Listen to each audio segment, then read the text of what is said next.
Housing Ladiba Matamasida, Hiramamada Natragana Amada, Chainagi aggressive oiba matawasi Aikoina Adumak Uba Fangi. Sainagi Asigumnaba policy, Mong Matawasi, Oirakpagi Maram Kayama Pinari. Nasi Chainana Asumna Oirakliba Asida, Yamna Chauba Impact Ama Yaukiba, Chainagi Puarigi Tankak Ama Yingbinasi. High Riba Tankak Adudi, China's Century of Humiliation. China High River country asisu matam amada atopa country gumna Imperial Dynasty singna rule tawduna leirami 17th century gi matamda China asi Qing Dynasty na rule tawduna leirami aduga makhogi kingdom asi aduki matik pak sauna sandoktuna leirami matam aduda British singna khudol pot kaya amaga loinana matam aduda paliba China gi ningthau aduda China amasung Britain gi marakta lalon itik tawna bagi damakta Haijaba laklami Masigi pakumoina China gi leiriba ningthau aduna China asidi swarga gumba lamdamni makoida awatpa amatta leite aduga Britain amasung Europe ki leiriba country sing asidagi resource amatta China na lawba yaba amatta leite Masi haiduna 1792 da England gi King George III na tharakhiba proposal adu China gi emperor na reject tawki Masipum nama asi laijaba taragasu matam aduda China gi mafam amadi atopa foreign gi oiba country sing asi laktuna lalon itik tawba yava mafam amalai mafam adudi Canton Chinese singna Guangzhou haina khangnaba mafam asini mafam asida su atopa mioi ama hek laktuna mafam asida lalon itik tawba yade akhanaba China gi mioi khara makoina tawgadabani asumna mafam amada khakta British sing asina lalon itik tawba yaba asida Makoy yamna pelamde China gi leiriba sarkar aduda atopa mafam singsu lalon itik tawba yana bagi damakta yamna kana taktuna laki adubu matam adugi China gi leiriba system aduna kaidonungde yakhide matam aduda China amasung British gi marakta lalon itik tawramliba asi chamanani British singna China dagi chamana asi aduki matik yamlaba changda lawi China dagi chamana lawba matamda British ki maikaidagi China na di karigumba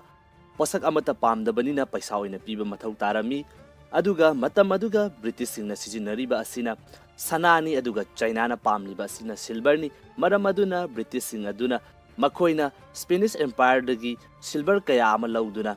amuk hairiba silver sing adu sijinaduna China dagi sa sing leirami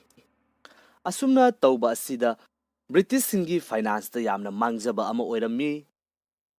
Masidagi British ki lalon itik tawriba sing asina East India Company na rule tawduna leiriba India asida opium pak sanna thanba horakhi aduga opium asi lawraba matungda China da tapna yonsinba horakhi asumna asum chatharakpana China da leiba mioi lak kaya ama nongmagi opium asida edik suba horakhi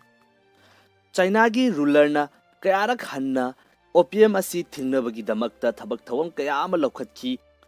adubu aikoina ngasi aikogi lamdam asida yu thinglibani haiduna thinglibasi masige manaba mong amada oina thokhi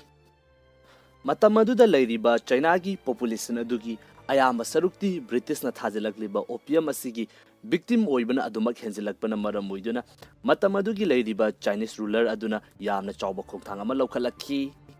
mahaki lanmising Kenton da thaduna mafam aduda opium karbar tawriba amasung opium gi leiramba stock sing adu loinamak mai thadokhi aduga hairiba karbar tawriba mioi sing asi karigumba makhata na tawba taragadi sibagi dandi pigani haiduna athingba thamjinki British singi opium gi stock kaya ama mai thadoktuna paisa kaya ama manghanba asida makoi gi mangkhriba opium sing adugi paisa China na British singda singadabani haiduna China gi mathakta British na lan tawsilakhi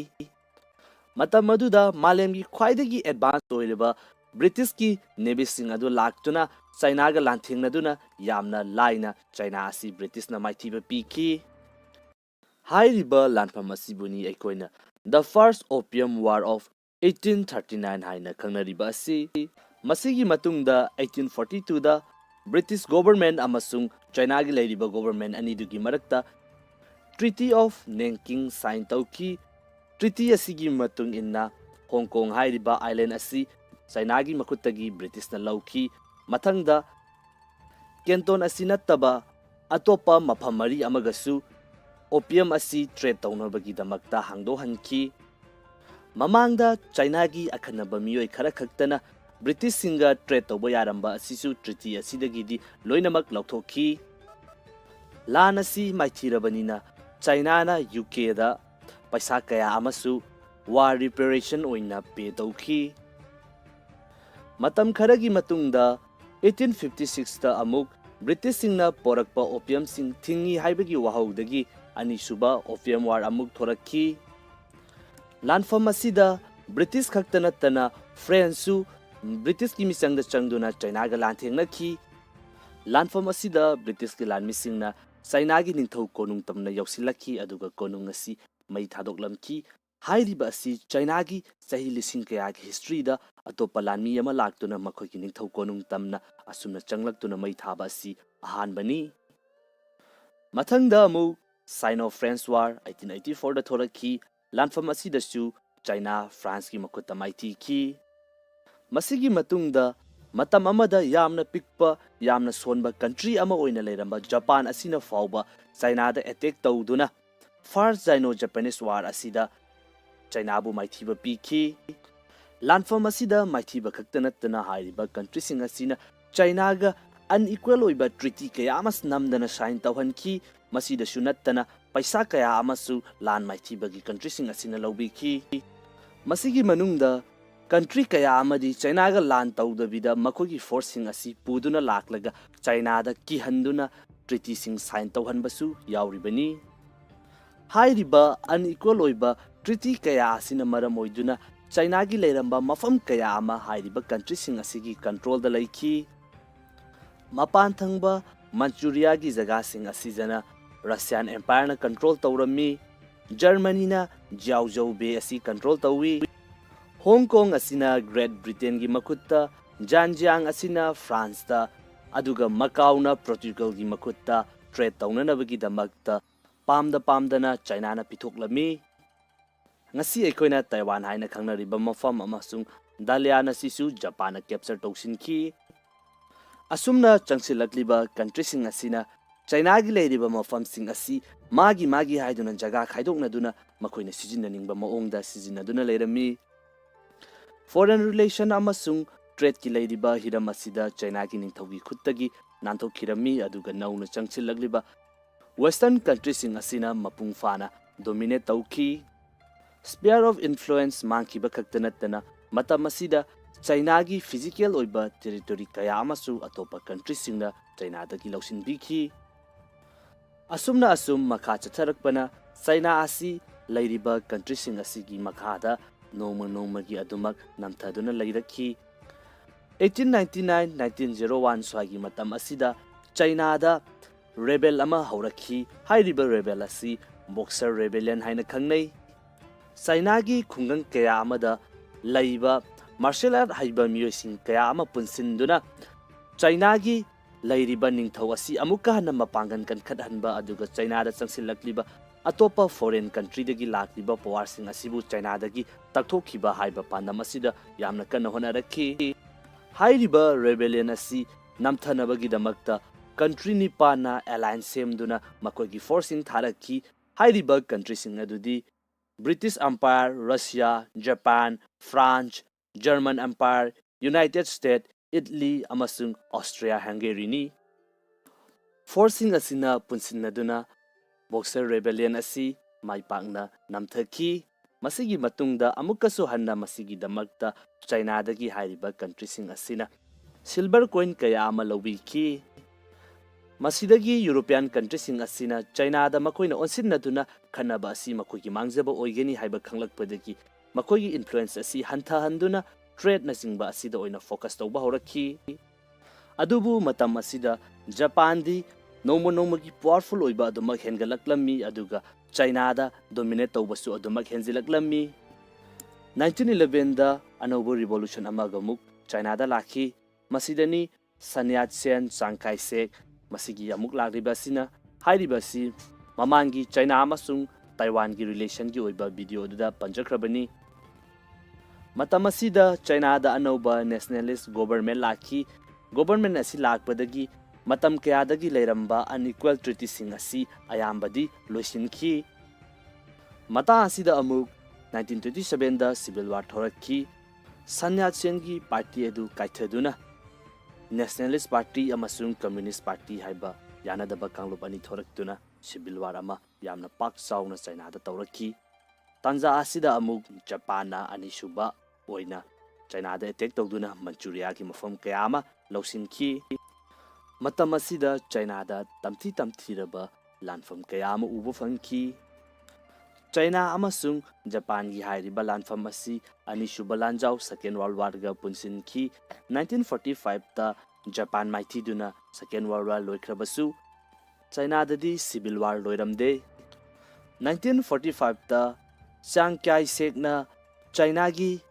years of humiliation asi loire haiduna declare tawrammi 1949 da Mao Zedong na leiramliba Chiang Kai-shek ki government asi maithiba piduna anauba China ama communist oiba China ama lauthoki masiga loina China gi century of humiliation asi loire haiduna mahakna lauthoklamki mataw asumna 1839 dagina 1949 fawba laikiba China gi century of humiliation asi loisinki hairiba matam asida China da oikiba fifam China da thengnakiba thawdok kayasing asina ngasi China na oirakliba yamna aggressive oiba policy kayasing asi lakpada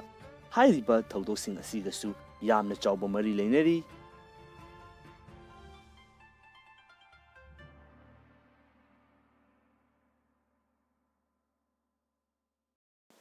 Hauzik leiriba matam asida hiram amada natragana amada China gi aggressive oiba mataw asi aikoina adumak uba fangi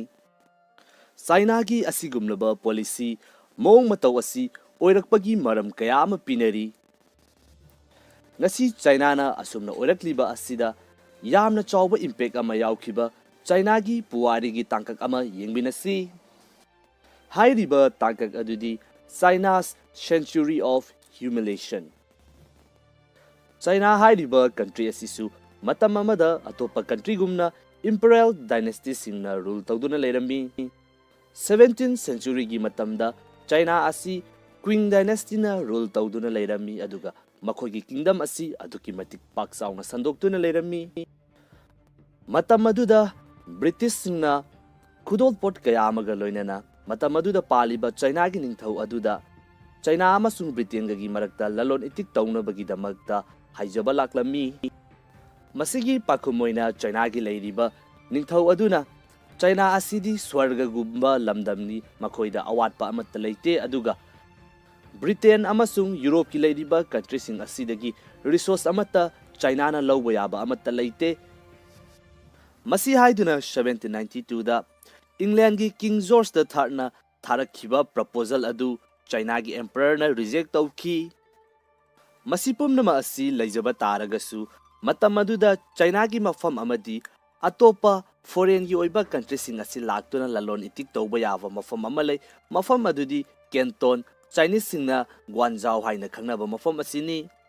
mafam asida su atopa mioi ama hek laktuna mafam asida lalon itik tawba yade akhanaba China gi mioi khara makoina tawgadabani asumna mafam amada khakta British sing asina lalon itik tawba yaba asida makhoi yamna pelamde China gi leiriba sarkar aduda atopa mafam singsu lalon itik tawba yana bagi damakta yamna kana taktuna laki adubu matam adugi China gi leiriba system aduna kaidonungde yakhide matam aduda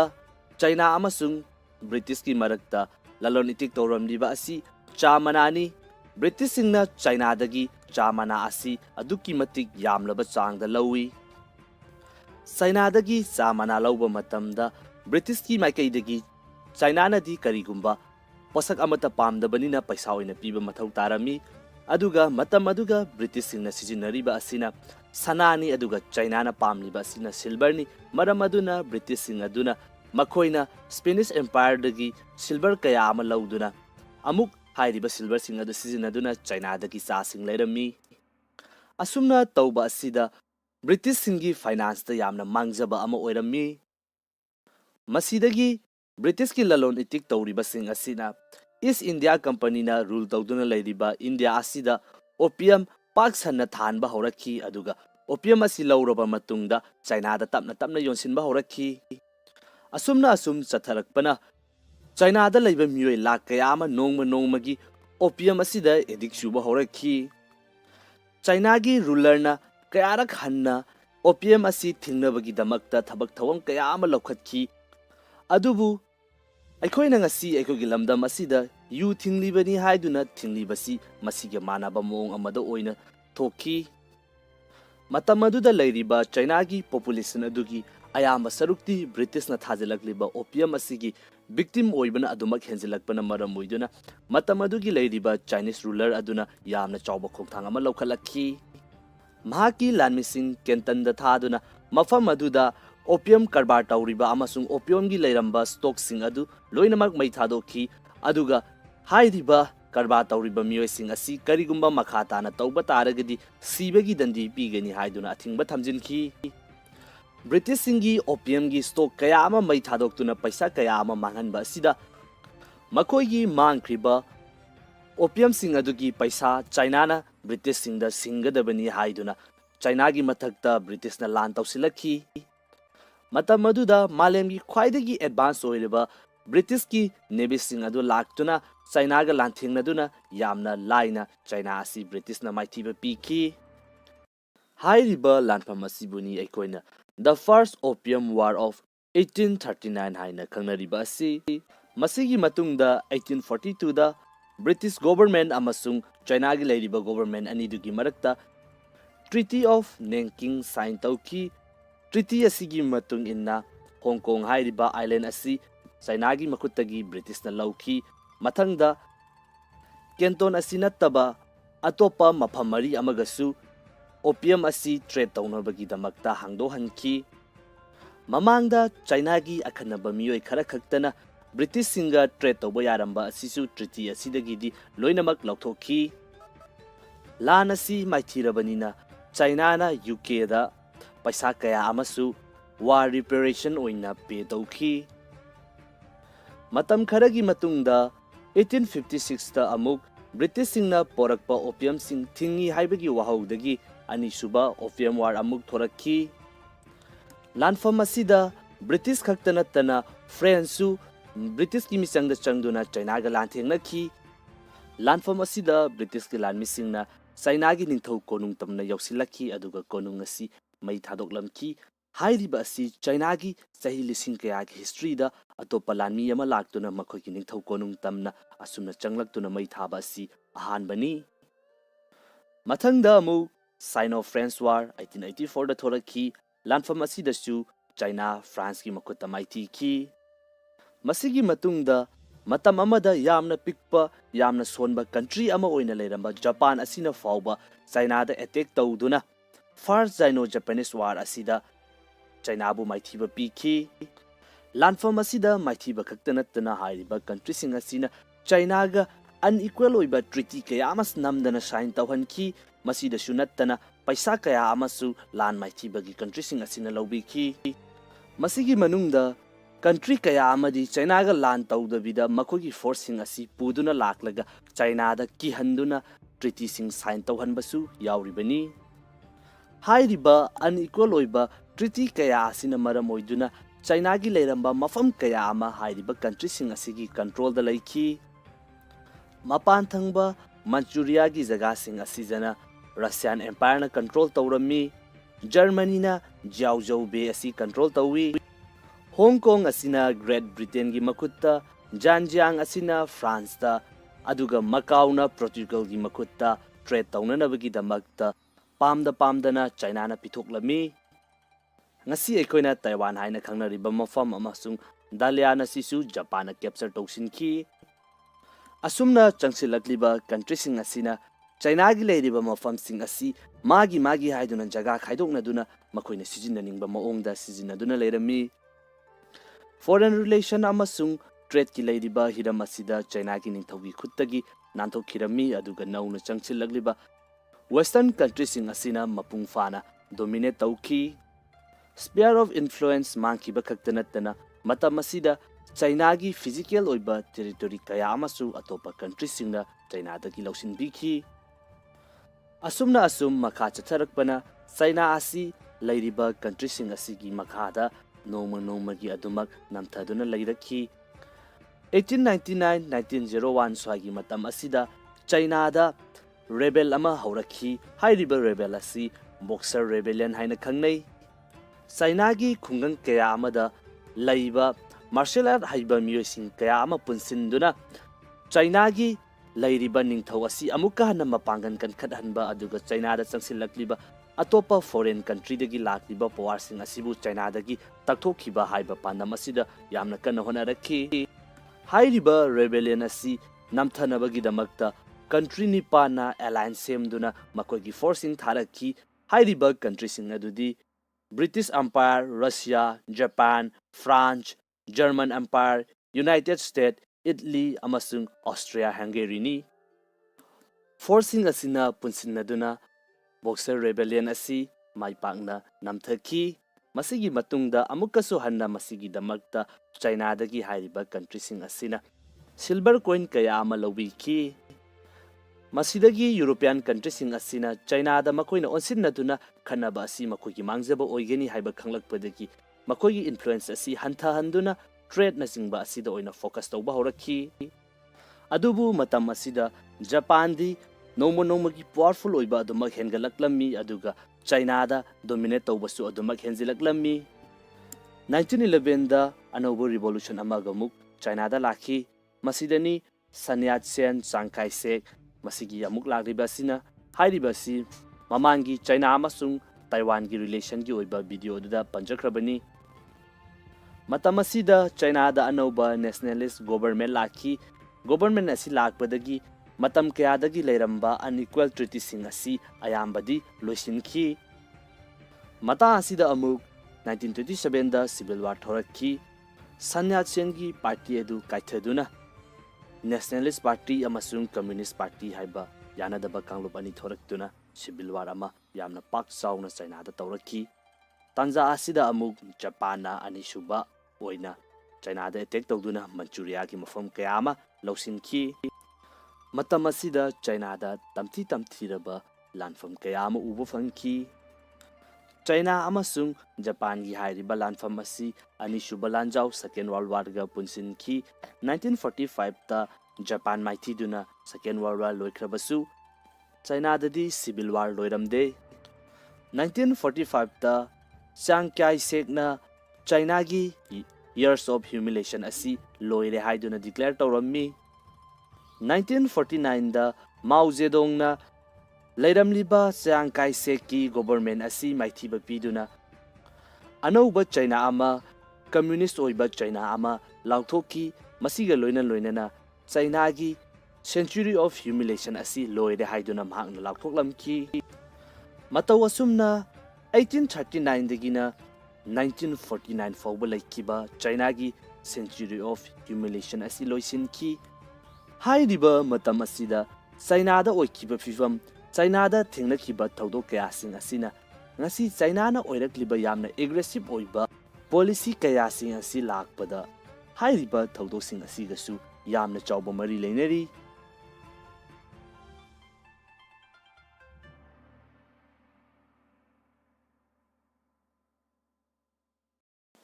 Hauzik leiriba matam asida hiram amada natragana amada China gi aggressive oiba mataw asi aikoina adumak uba fangi.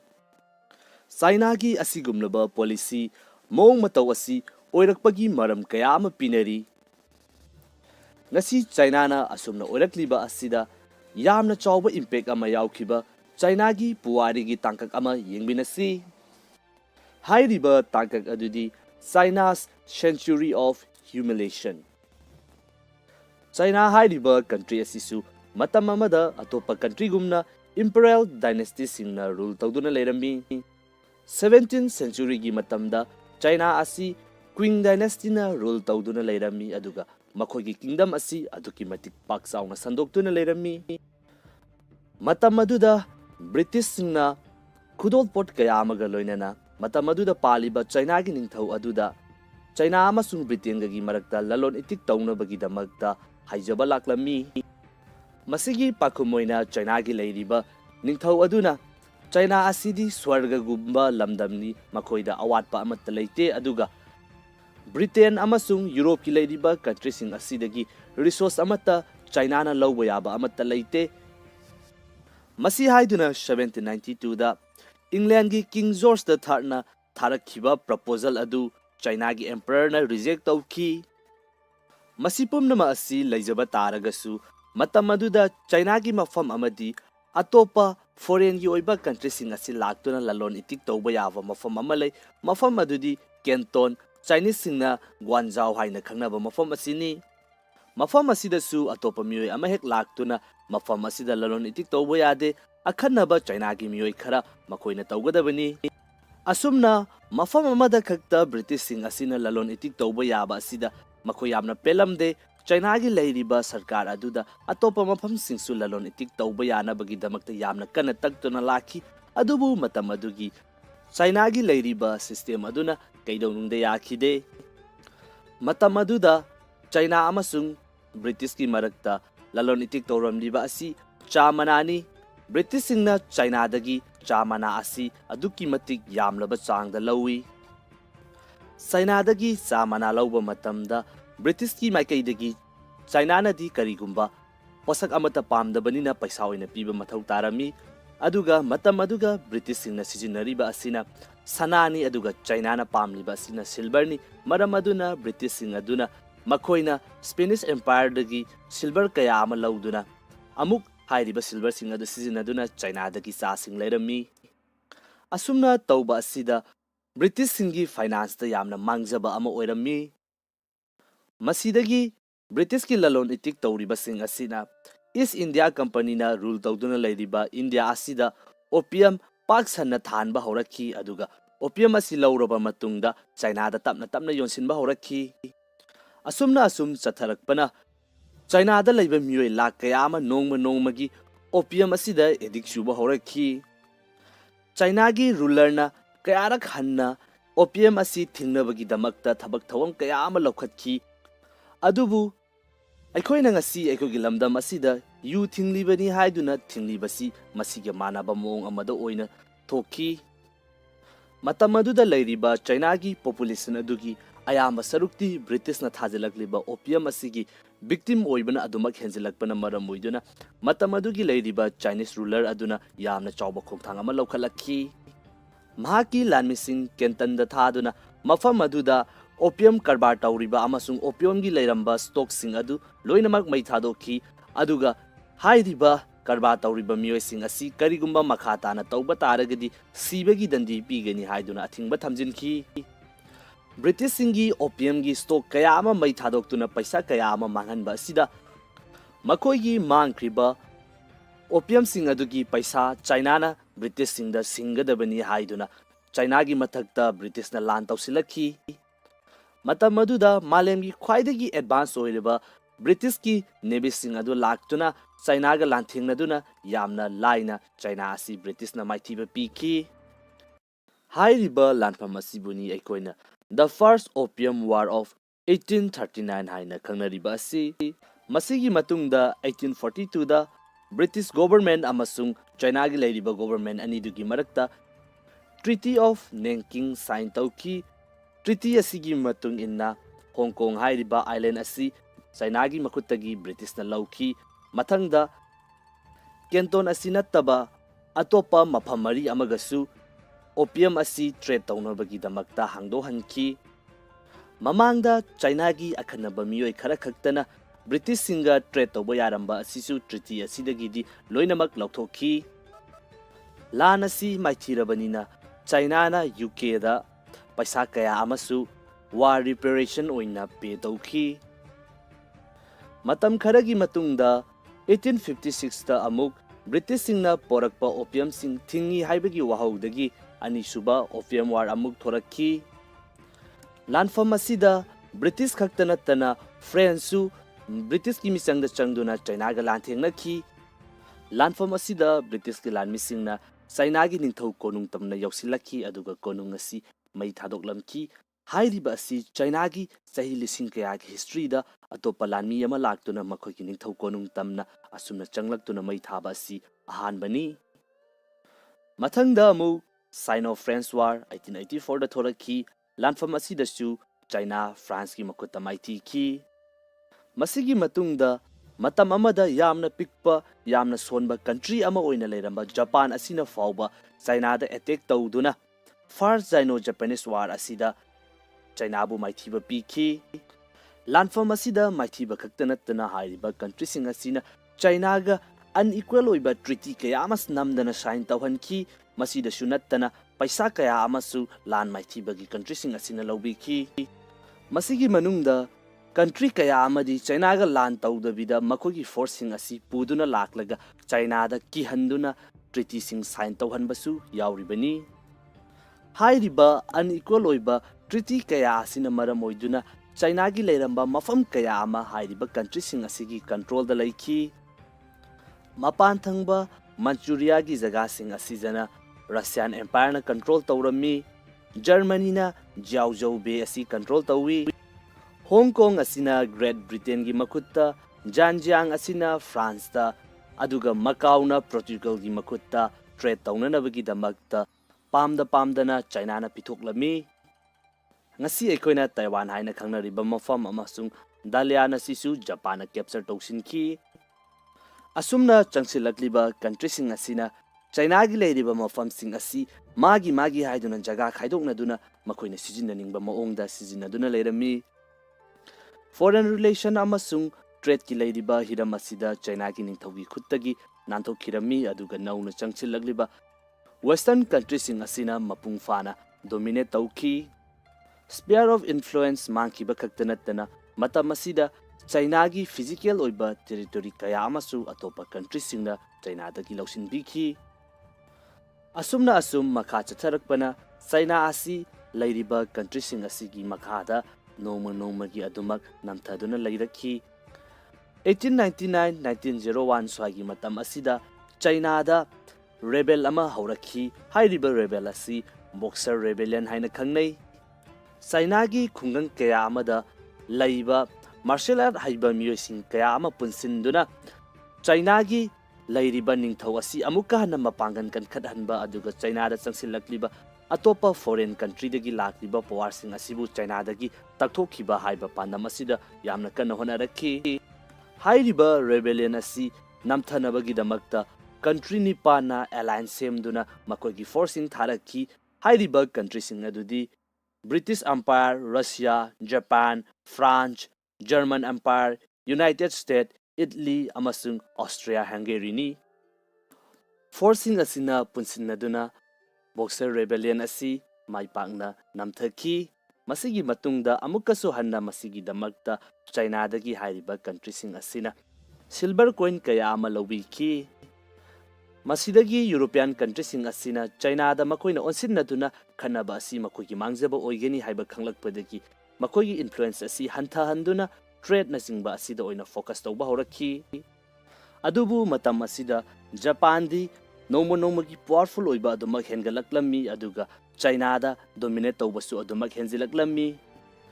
1911ꯗ ꯑꯅꯧꯕ revolution ꯑꯃꯒ ꯑꯃꯨꯛ ꯆꯥꯏꯅꯥꯗ ꯂꯥꯛꯈꯤ꯫ ꯃꯁꯤꯗꯅꯤ ꯁꯟ ꯌꯥꯠ ꯁꯦꯟ, ꯆꯥꯡ ꯀꯥꯏ ꯁꯦꯛ ꯃꯁꯤꯒꯤ ꯑꯃꯨꯛ ꯂꯥꯛꯂꯤꯕ ꯑꯁꯤꯅ ꯍꯥꯏꯔꯤꯕ ꯑꯁꯤ ꯃꯃꯥꯡꯒꯤ ꯆꯥꯏꯅꯥ ꯑꯃꯁꯨꯡ ꯇꯥꯏꯋꯥꯟꯒꯤ ꯔꯤꯂꯦꯁꯟꯒꯤ ꯑꯣꯏꯕ ꯚꯤꯗꯤꯑꯣ ꯑꯗꯨꯗ ꯄꯟꯖꯈ꯭ꯔꯕꯅꯤ꯫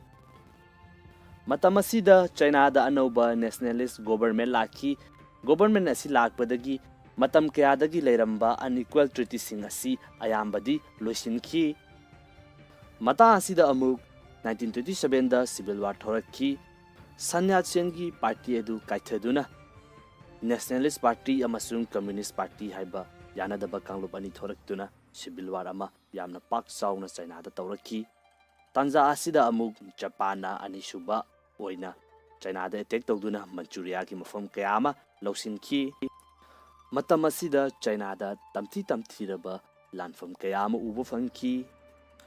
ꯆꯥꯏꯅꯥ ꯑꯃꯁꯨꯡ ꯖꯄꯥꯟꯒꯤ ꯍꯥꯏꯔꯤꯕ ꯂꯥꯟꯐꯝ ꯑꯁꯤ ꯑꯅꯤꯁꯨꯕ ꯂꯥꯟꯖꯥꯎ ꯁꯦꯀꯦꯟ ꯋꯥꯔꯜꯗ ꯋꯥꯔꯒ ꯄꯨꯟꯁꯤꯟꯈꯤ꯫ 1945ꯗ Japan ꯃꯥꯏꯊꯤꯗꯨꯅ second world war ꯂꯣꯏꯈ꯭ꯔꯕꯁꯨ ꯆꯥꯏꯅꯥꯗꯗꯤ civil war ꯂꯣꯏꯔꯝꯗꯦ꯫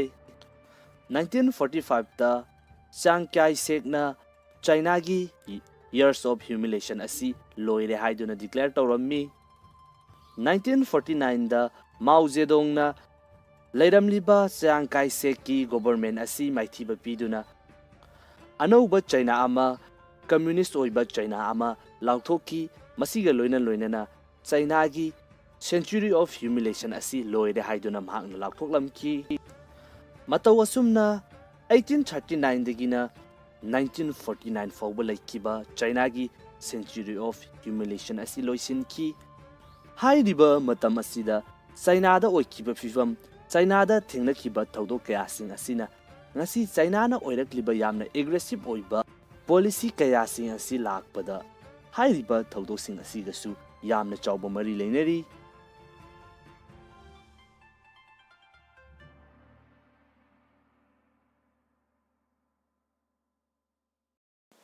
Hauzik leiriba matam asida hiram amada natragana amada China gi aggressive oiba mataw asi aikoina adumak uba fangi China gi asigumlaba policy mong mataw asi oirakpagi maram kaya ama pinari ngasi China na asumna oirakliba asida yamna chawba impact ama yaukhiba China gi puwari gi tangkak ama yengbinasi hairiba tangkak adudi China's century of humiliation China hairiba country asisu matam amada atopa country gumna imperial dynasty singna rule tawduna leirami 17th century gi matamda China asi Qing Dynasty na rule tawduna leirami aduga makhogi kingdom asi aduki matik pak sauna sandoktuna leirami matam aduda British singna khudol port kaya amaga loinana matam aduda paliba China gi ningthau aduda China amasung Britain gi marakta lalon itik tawna bagi damakta haijaba laklami masigi pakumoina China gi leiriba ningthau aduna China asidi swarga gumba lamdamni makhoida awatpa amatta leite aduga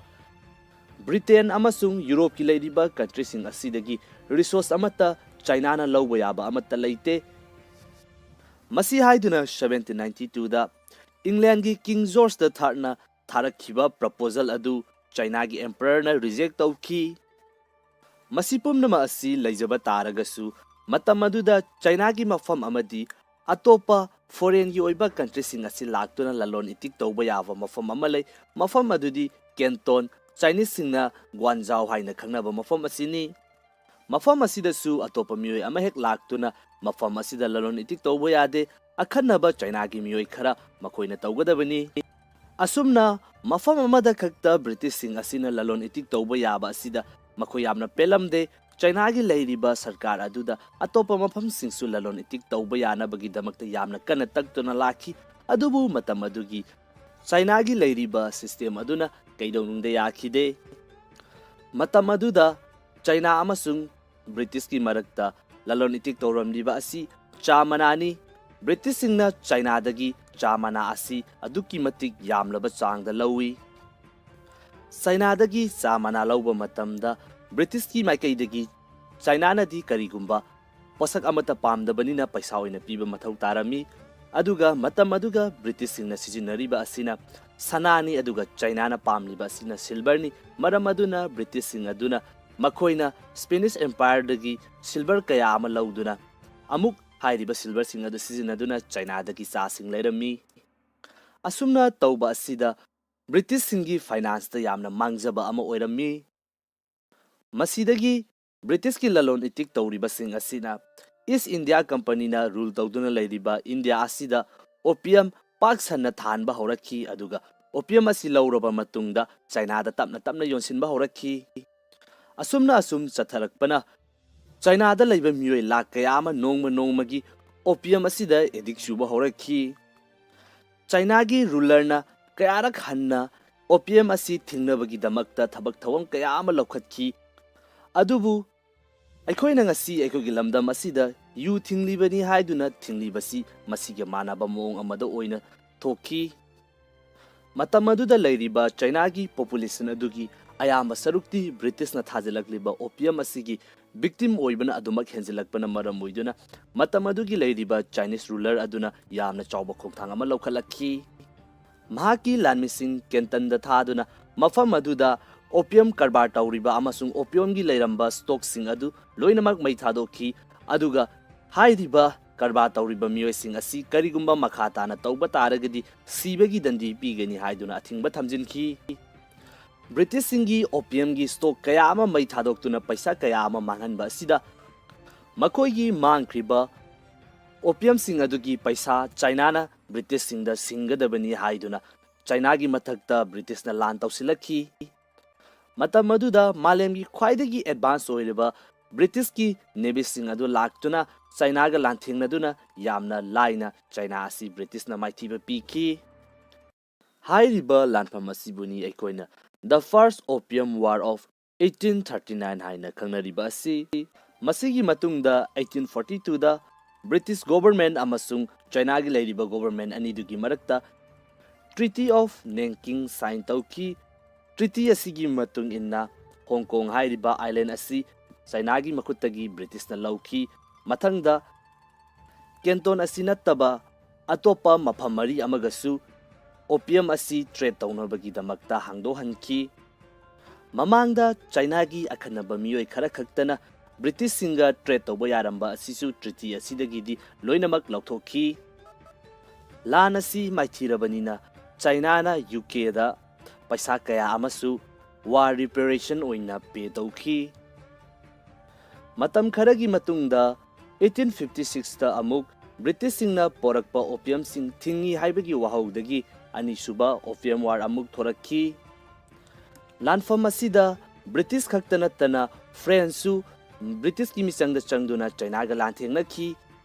lanfam asida British ki lan misingna China gi ningthau konung tamna yausilakhi aduga konung asi mai thadoklamki hairiba asi China gi sahi lising kaya gi history da atopa lanmi ama laktuna makhoi gi ningthau konung tamna asumna changlaktuna mai thaba asi ahan bani mathangda mu Sino-French War 1884 da thorakhi lanfam asida su China France gi makhutta maiti ki masigi matungda matam amada yamna pikpa yamna sonba country ama oina leiramba Japan asina fauba China da attack tawduna First Sino-Japanese War asida China bu maithiba piki lanfam asida maithiba khaktanatna hairiba country sing asina China ga unequal oiba treaty kaya amas namdana sign tawhanki masida sunattana paisa kaya amasu lan maithiba gi country sing asina lobiki masigi manungda country kaya amadi China ga lan tawdabida makogi forcing asi puduna laklaga China da kihanduna treaty sing sign tawhanbasu yauribani hairiba unequal oiba treaty kaya asina maram oiduna China gi leiramba mafam kaya ama hairiba country sing asigi control da laiki mapan thangba Manchuria gi jaga sing asijana Russian Empire na control tawrami Germany na Jiaozhou Bay asi control tawi Hong Kong asina Great Britain gi makutta Zhejiang asina France da aduga Macau na Portugal gi makutta trade tawnanabagi damakta pamdana China na pithoklami ngasi ekoina Taiwan haina khangnariba mafam amasung Dalian asisu Japan na capture tawsinki asumna changsilakliba country sing asina China gi leiriba mafam sing asi magi haiduna jaga khaidoknaduna makoina sijinaningba maongda sijinaduna leirami foreign relation amasung trade ki leiriba hiram asida China gi ningthogi khuttagi nanthokirami aduga nauna changsilagliba western country sing asina mapung fana dominate tawki sphere of influence mangkiba khaktanatana matam asida China gi physical oiba territory kaya amasu atopa country singna China dagi lausin biki asumna asum makha chatharakpana China asi leiriba country sing asigi makhada noma gi adumak namthaduna leirakhi 1899-1901 swagi matam asida China da rebel ama haurakhi hairiba rebel asi Boxer rebellion haina khangnei China gi khungang kaya amada leiba martial art haiba miyosing kaya ama punsinduna China gi leiriba ningthau asi amuka hana mapangan kan khathanba aduga China da changsilakliba atopa foreign country dagi lakliba power sing asibu China dagi taktokhiba haiba pandam asida yamna kana honarakhi hairiba rebellion asi namthanabagi damakta country ni pana alliance semduna makogi forcing tharakhi hairiba country sing adudi British Empire, Russia, Japan, France, German Empire, United States, Italy, amasung Austria-Hungary ni. Forcing asina punsinnaduna Boxer Rebellion asi maipakna namthaki. Masigi matungda amukasu hanna masigi damakta China dagi hairiba country sing asina silver coin kaya ama lawiki. Masidagi European country sing asina China da makoina onsinnaduna khanaba asi makoigi mangjaba oigeni haiba khanglakpadagi makoigi influence asi hantha handuna trade na singba asida oina focus tawba horakhi. Adubu matam asida Japan di nongmagi powerful oiba adumak hengalaklammi aduga China da dominate tawbasu adumak henjilaklammi. 1911 da anaubo revolution amagamuk China da lakhi. Masidani Sun Yat-sen, Chiang Kai-shek masigi amuk lakribasina hairibasi mamangi China amasung Taiwan gi relation gi oiba video da panjakrabani. Matamasida China da anauba nationalist government lakhi. Government asi lakpadagi matam kayadagi leiramba unequal treaty sing asi ayambadi loisinki. Mata asida amuk 1927 da civil war thorakhi. Sun Yat-sen gi party edu kaithaduna Nationalist Party amasung Communist Party haiba yanadaba kanglup ani thoraktuna civil war ama yamna pak sauna China da tawrakhi. Tanja asida amuk Japan na anisuba oina China da attack tawduna Manchuria gi mafam kaya ama lausinki. Matam asida China da tamthiraba lanfam kaya ama uba fangki. China amasung Japan gi hairiba lanfam asi anisuba lanjau Second World War ga punsinki. 1945 ta Japan maithiduna Second World War loikrabasu China dadi civil war loiramde. 1945 ta Chiang Kai-shek na China gi years of humiliation asi loire haiduna declare tawrammi. 1949 da Mao Zedong na leiramliba Chiang Kai-shek ki government asi maithiba piduna anauba China ama communist oiba China ama lauthoki. Masiga loinana China gi century of humiliation asi loire haiduna mahakna lauthoklamki. Mataw asumna 1839 dagina 1949 fawba laikkiba China gi century of humiliation asi loisinki. Hairiba matam asida China da oikiba fifam China da thengnakiba thawdok kayasing asina ngasi China na oirakliba yamna aggressive oiba policy kayasing asi lakpada hairiba thawdoksing asigasu yamna chawba mari leinari.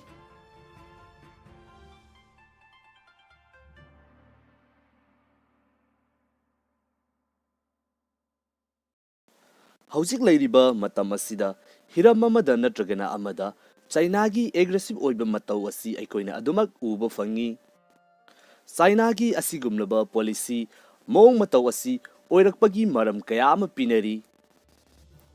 Ngasi China na asumna oirakliba asida yamna chawba impact ama yaukhiba China gi puwari gi tangkak ama yengbinasi. Hairiba tangkak adudi China's century of humiliation. China hairiba country asisu matam amada atopa country gumna imperial dynasty singna rule tawduna leirammi.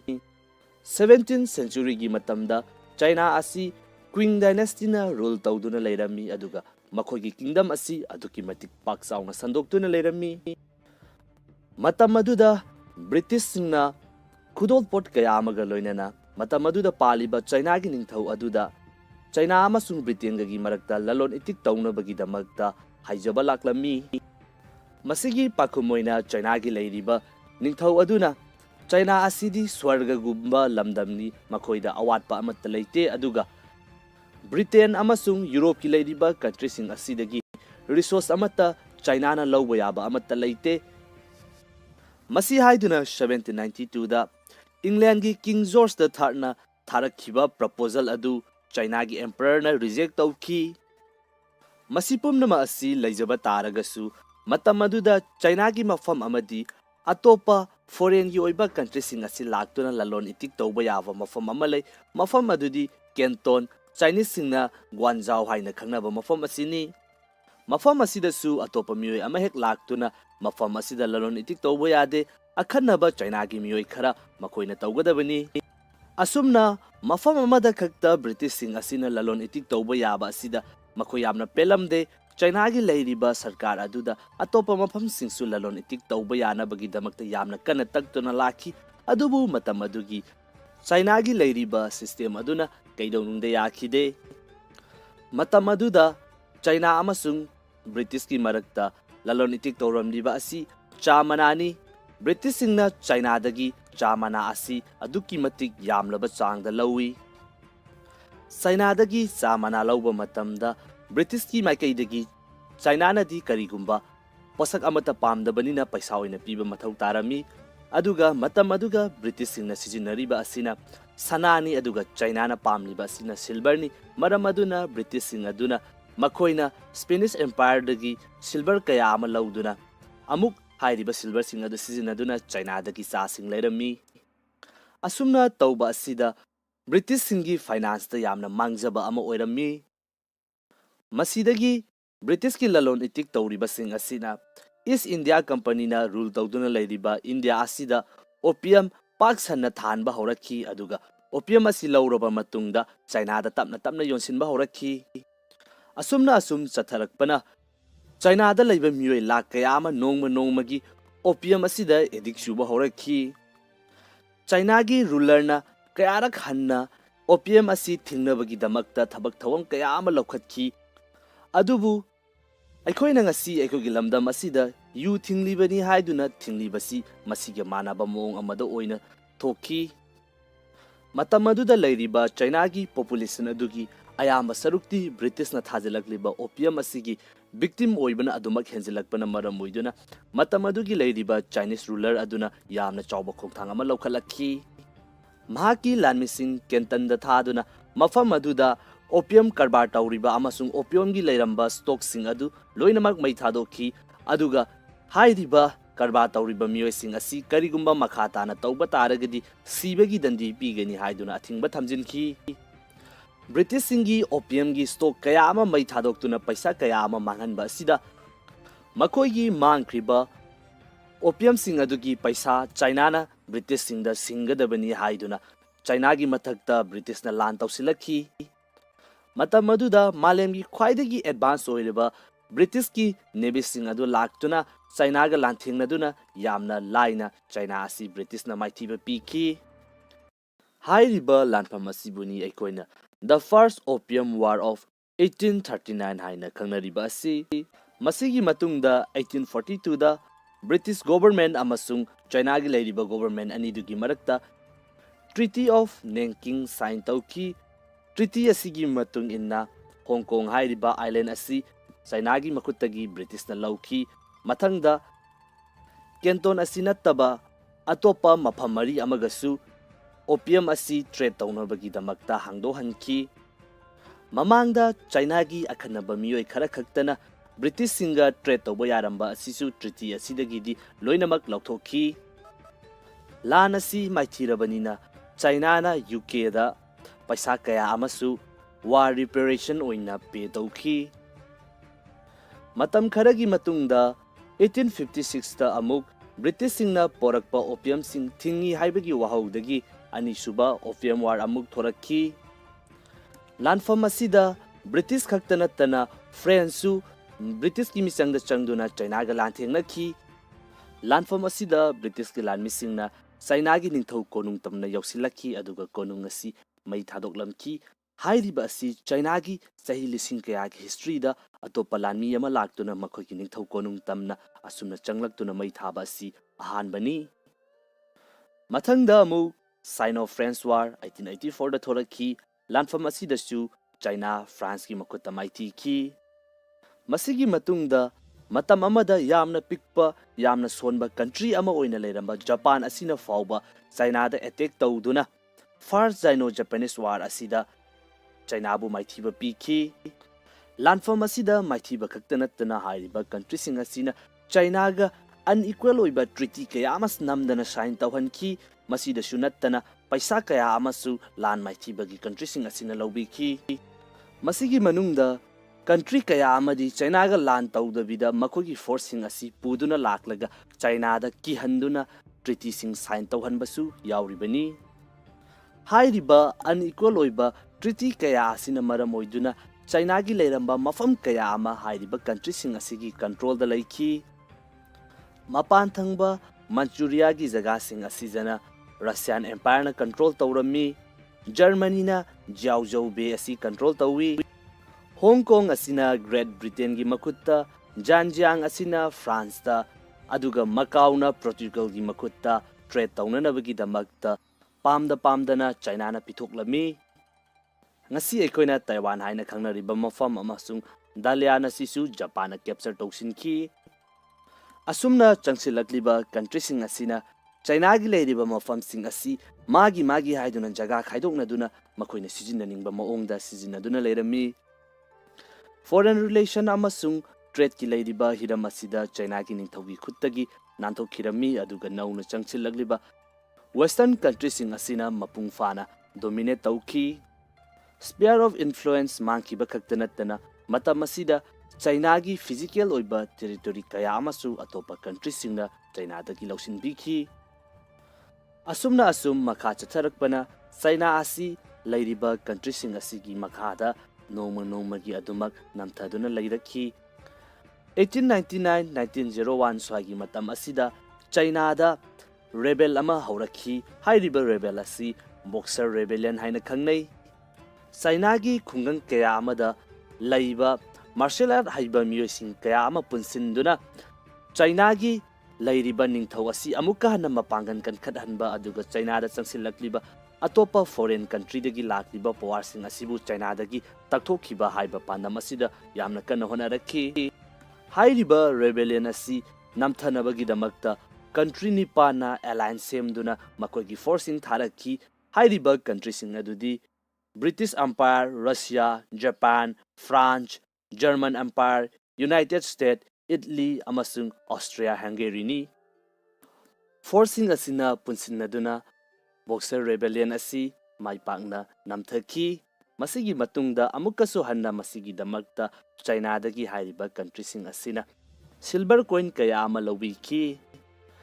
Masidagi European countries sing asina China da makoina onsinnaduna khanaba asi makogi mangjaba oigeni haiba khanglakpadagi makogi influence asi hanthahanduna trade na singba asida oina focus tawba horakhi. Adubu matam asida Japan di nomagi powerful oiba adumak hengalaklammi aduga China da dominate tawbasu adumak henjilaklammi. 1911 da anobo revolution amagamuk China da lakhi. Masidani Sun Yat-sen, Chiang Kai-shek masigi amuk lakriba sina hairiba si mamangi China amasung Taiwan gi relation gi oiba video da panjakrabani. Matam asida China da anoba nationalist government lakhi. Government asi lakpadagi matam kayadagi leiramba unequal treaty sing asi ayambadi loisinki. Mata asida amuk 1927 da civil war thorakhi. Sun Yat-sen gi party edu kaithaduna Nationalist Party amasung Communist Party haiba yanadaba kanglup ani thoraktuna civil war ama yamna pak chauna China da tawrakhi. Tanja asida amuk Japan na anisuba oina China da attack tawduna Manchuria gi mafam kaya ama lausinki. Matam asida China da tamthiraba lanfam kaya ama uba fangki. China amasung Japan gi hairiba lanfam asi anisuba lanjau Second World War ga punsinki. 1945 ta Japan maithiduna Second World War loikrabasu China dadi civil war loiramde. 1945 ta Chiang Kai-shek na China gi years of humiliation asi loire haiduna declare tawrammi. 1949 da Mao Zedong na leiramliba Chiang Kai-shek ki government asi maithiba piduna anauba China ama communist oiba China ama lauthoki. Masiga loinana China gi century of humiliation asi loire haiduna mahakna lauthoklamki. Mataw asumna 1839 dagina 1949 fawba laikiba China gi century of humiliation asi loisinki. Hairiba matam asida China da oikiba fifam China da thengnakiba thawdok kayasing asina ngasi China na oirakliba yamna aggressive oiba policy kayasing asi lakpada hairiba thawdoksing asigasu yamna chawba mari leinari.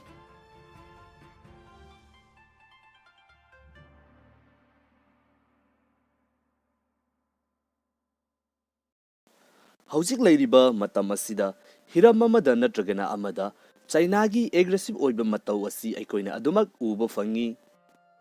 ꯆꯥꯏꯅꯥꯒꯤ ꯑꯁꯤꯒꯨꯝꯂꯕ policy ꯃꯑꯣꯡ ꯃꯇꯧ ꯑꯁꯤ ꯑꯣꯏꯔꯛꯄꯒꯤ ꯃꯔꯝ ꯀꯌꯥ ꯑꯃ ꯄꯤꯅꯔꯤ꯫ ꯉꯁꯤ ꯆꯥꯏꯅꯥꯅ ꯑꯁꯨꯝꯅ ꯑꯣꯏꯔꯛꯂꯤꯕ ꯑꯁꯤꯗ ꯌꯥꯝꯅ ꯆꯥꯎꯕ ꯏꯝꯄꯦꯛ ꯑꯃ ꯌꯥꯎꯈꯤꯕ ꯆꯥꯏꯅꯥꯒꯤ ꯄꯨꯋꯥꯔꯤꯒꯤ ꯇꯥꯡꯀꯛ ꯑꯃ ꯌꯦꯡꯃꯤꯟꯅꯁꯤ꯫ ꯍꯥꯏꯔꯤꯕ ꯇꯥꯡꯀꯛ ꯑꯗꯨꯗꯤ ꯆꯥꯏꯅꯥꯁ ꯁꯦꯟꯆꯨꯔꯤ ꯑꯣꯐ ꯍ꯭ꯌꯨꯃꯤꯂꯦꯁꯟ꯫ ꯆꯥꯏꯅꯥ ꯍꯥꯏꯔꯤꯕ ꯀꯟꯇ꯭ꯔꯤ ꯑꯁꯤꯁꯨ ꯃꯇꯝ ꯑꯃꯗ ꯑꯇꯣꯞꯄ ꯀꯟꯇ꯭ꯔꯤꯒꯨꯝꯅ ꯏꯝꯄꯔꯤꯌꯦꯜ ꯗꯥꯏꯅꯦꯁꯇꯤꯁꯤꯡꯅ ꯔꯨꯜ ꯇꯧꯗꯨꯅ ꯂꯩꯔꯝꯃꯤ꯫ 17th ꯁꯦꯟꯆꯨꯔꯤꯒꯤ ꯃꯇꯝꯗ ꯆꯥꯏꯅꯥ ꯑꯁꯤ ꯀ꯭ꯋꯤꯡ ꯗꯥꯏꯅꯦꯁꯇꯤꯅ ꯔꯨꯜ ꯇꯧꯗꯨꯅ ꯂꯩꯔꯝꯃꯤ, ꯑꯗꯨꯒ ꯃꯈꯣꯏꯒꯤ ꯀꯤꯡꯗꯝ ꯑꯁꯤ ꯑꯗꯨꯛꯀꯤ ꯃꯇꯤꯛ ꯄꯥꯛ ꯆꯥꯎꯅ ꯁꯟꯗꯣꯛꯇꯨꯅ ꯂꯩꯔꯝꯃꯤ꯫ ꯃꯇꯝ ꯑꯗꯨꯗ ꯕ꯭ꯔꯤꯇꯤꯁꯁꯤꯡꯅ ꯈꯨꯗꯣꯜꯄꯣꯠ ꯀꯌꯥ ꯑꯃꯒ ꯂꯣꯏꯅꯅ ꯃꯇꯝ ꯑꯗꯨꯗ ꯄꯥꯜꯂꯤꯕ ꯆꯥꯏꯅꯥꯒꯤ ꯅꯤꯡꯊꯧ ꯑꯗꯨꯗ ꯆꯥꯏꯅꯥ ꯑꯃꯁꯨꯡ ꯕ꯭ꯔꯤꯇꯦꯟꯒꯒꯤ ꯃꯔꯛꯇ ꯂꯂꯣꯟ ꯏꯇꯤꯛ ꯇꯧꯅꯕꯒꯤꯗꯃꯛꯇ ꯍꯥꯏꯖꯕ ꯂꯥꯛꯂꯝꯃꯤ꯫ ꯃꯁꯤꯒꯤ ꯄꯥꯈꯨꯝ ꯑꯣꯏꯅ ꯆꯥꯏꯅꯥꯒꯤ ꯂꯩꯔꯤꯕ ꯅꯤꯡꯊꯧ ꯑꯗꯨꯅ ꯆꯥꯏꯅꯥ ꯑꯁꯤꯗꯤ ꯁ꯭ꯋꯔꯒꯒꯨꯝꯕ ꯂꯝꯗꯝꯅꯤ, ꯃꯈꯣꯏꯗ ꯑꯋꯥꯠꯄ ꯑꯃꯠꯇ ꯂꯩꯇꯦ, ꯑꯗꯨꯒ ꯕ꯭ꯔꯤꯇꯦꯟ ꯑꯃꯁꯨꯡ ꯌꯨꯔꯣꯞꯀꯤ ꯂꯩꯔꯤꯕ ꯀꯟꯇ꯭ꯔꯤꯁꯤꯡ ꯑꯁꯤꯗꯒꯤ ꯔꯤꯁꯣꯔꯁ ꯑꯃꯠꯇ ꯆꯥꯏꯅꯥꯅ ꯂꯧꯕ ꯌꯥꯕ ꯑꯃꯠꯇ ꯂꯩꯇꯦ꯫ ꯃꯁꯤ ꯍꯥꯏꯗꯨꯅ 1792ꯗ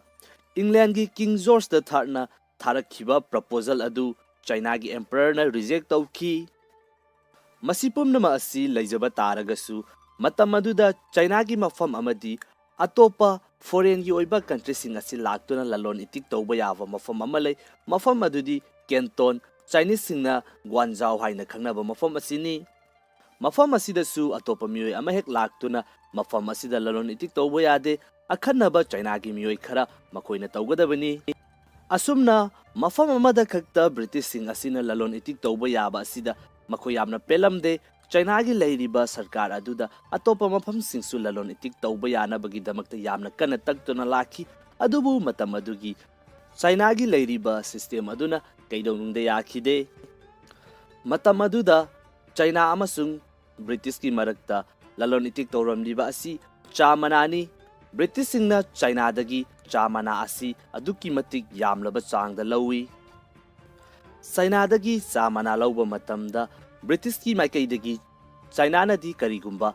ꯄꯣꯠꯁꯛ ꯑꯃꯠꯇ ꯄꯥꯝꯗꯕꯅꯤꯅ ꯄꯩꯁꯥ ꯑꯣꯏꯅ ꯄꯤꯕ ꯃꯊꯧ ꯇꯥꯔꯝꯃꯤ꯫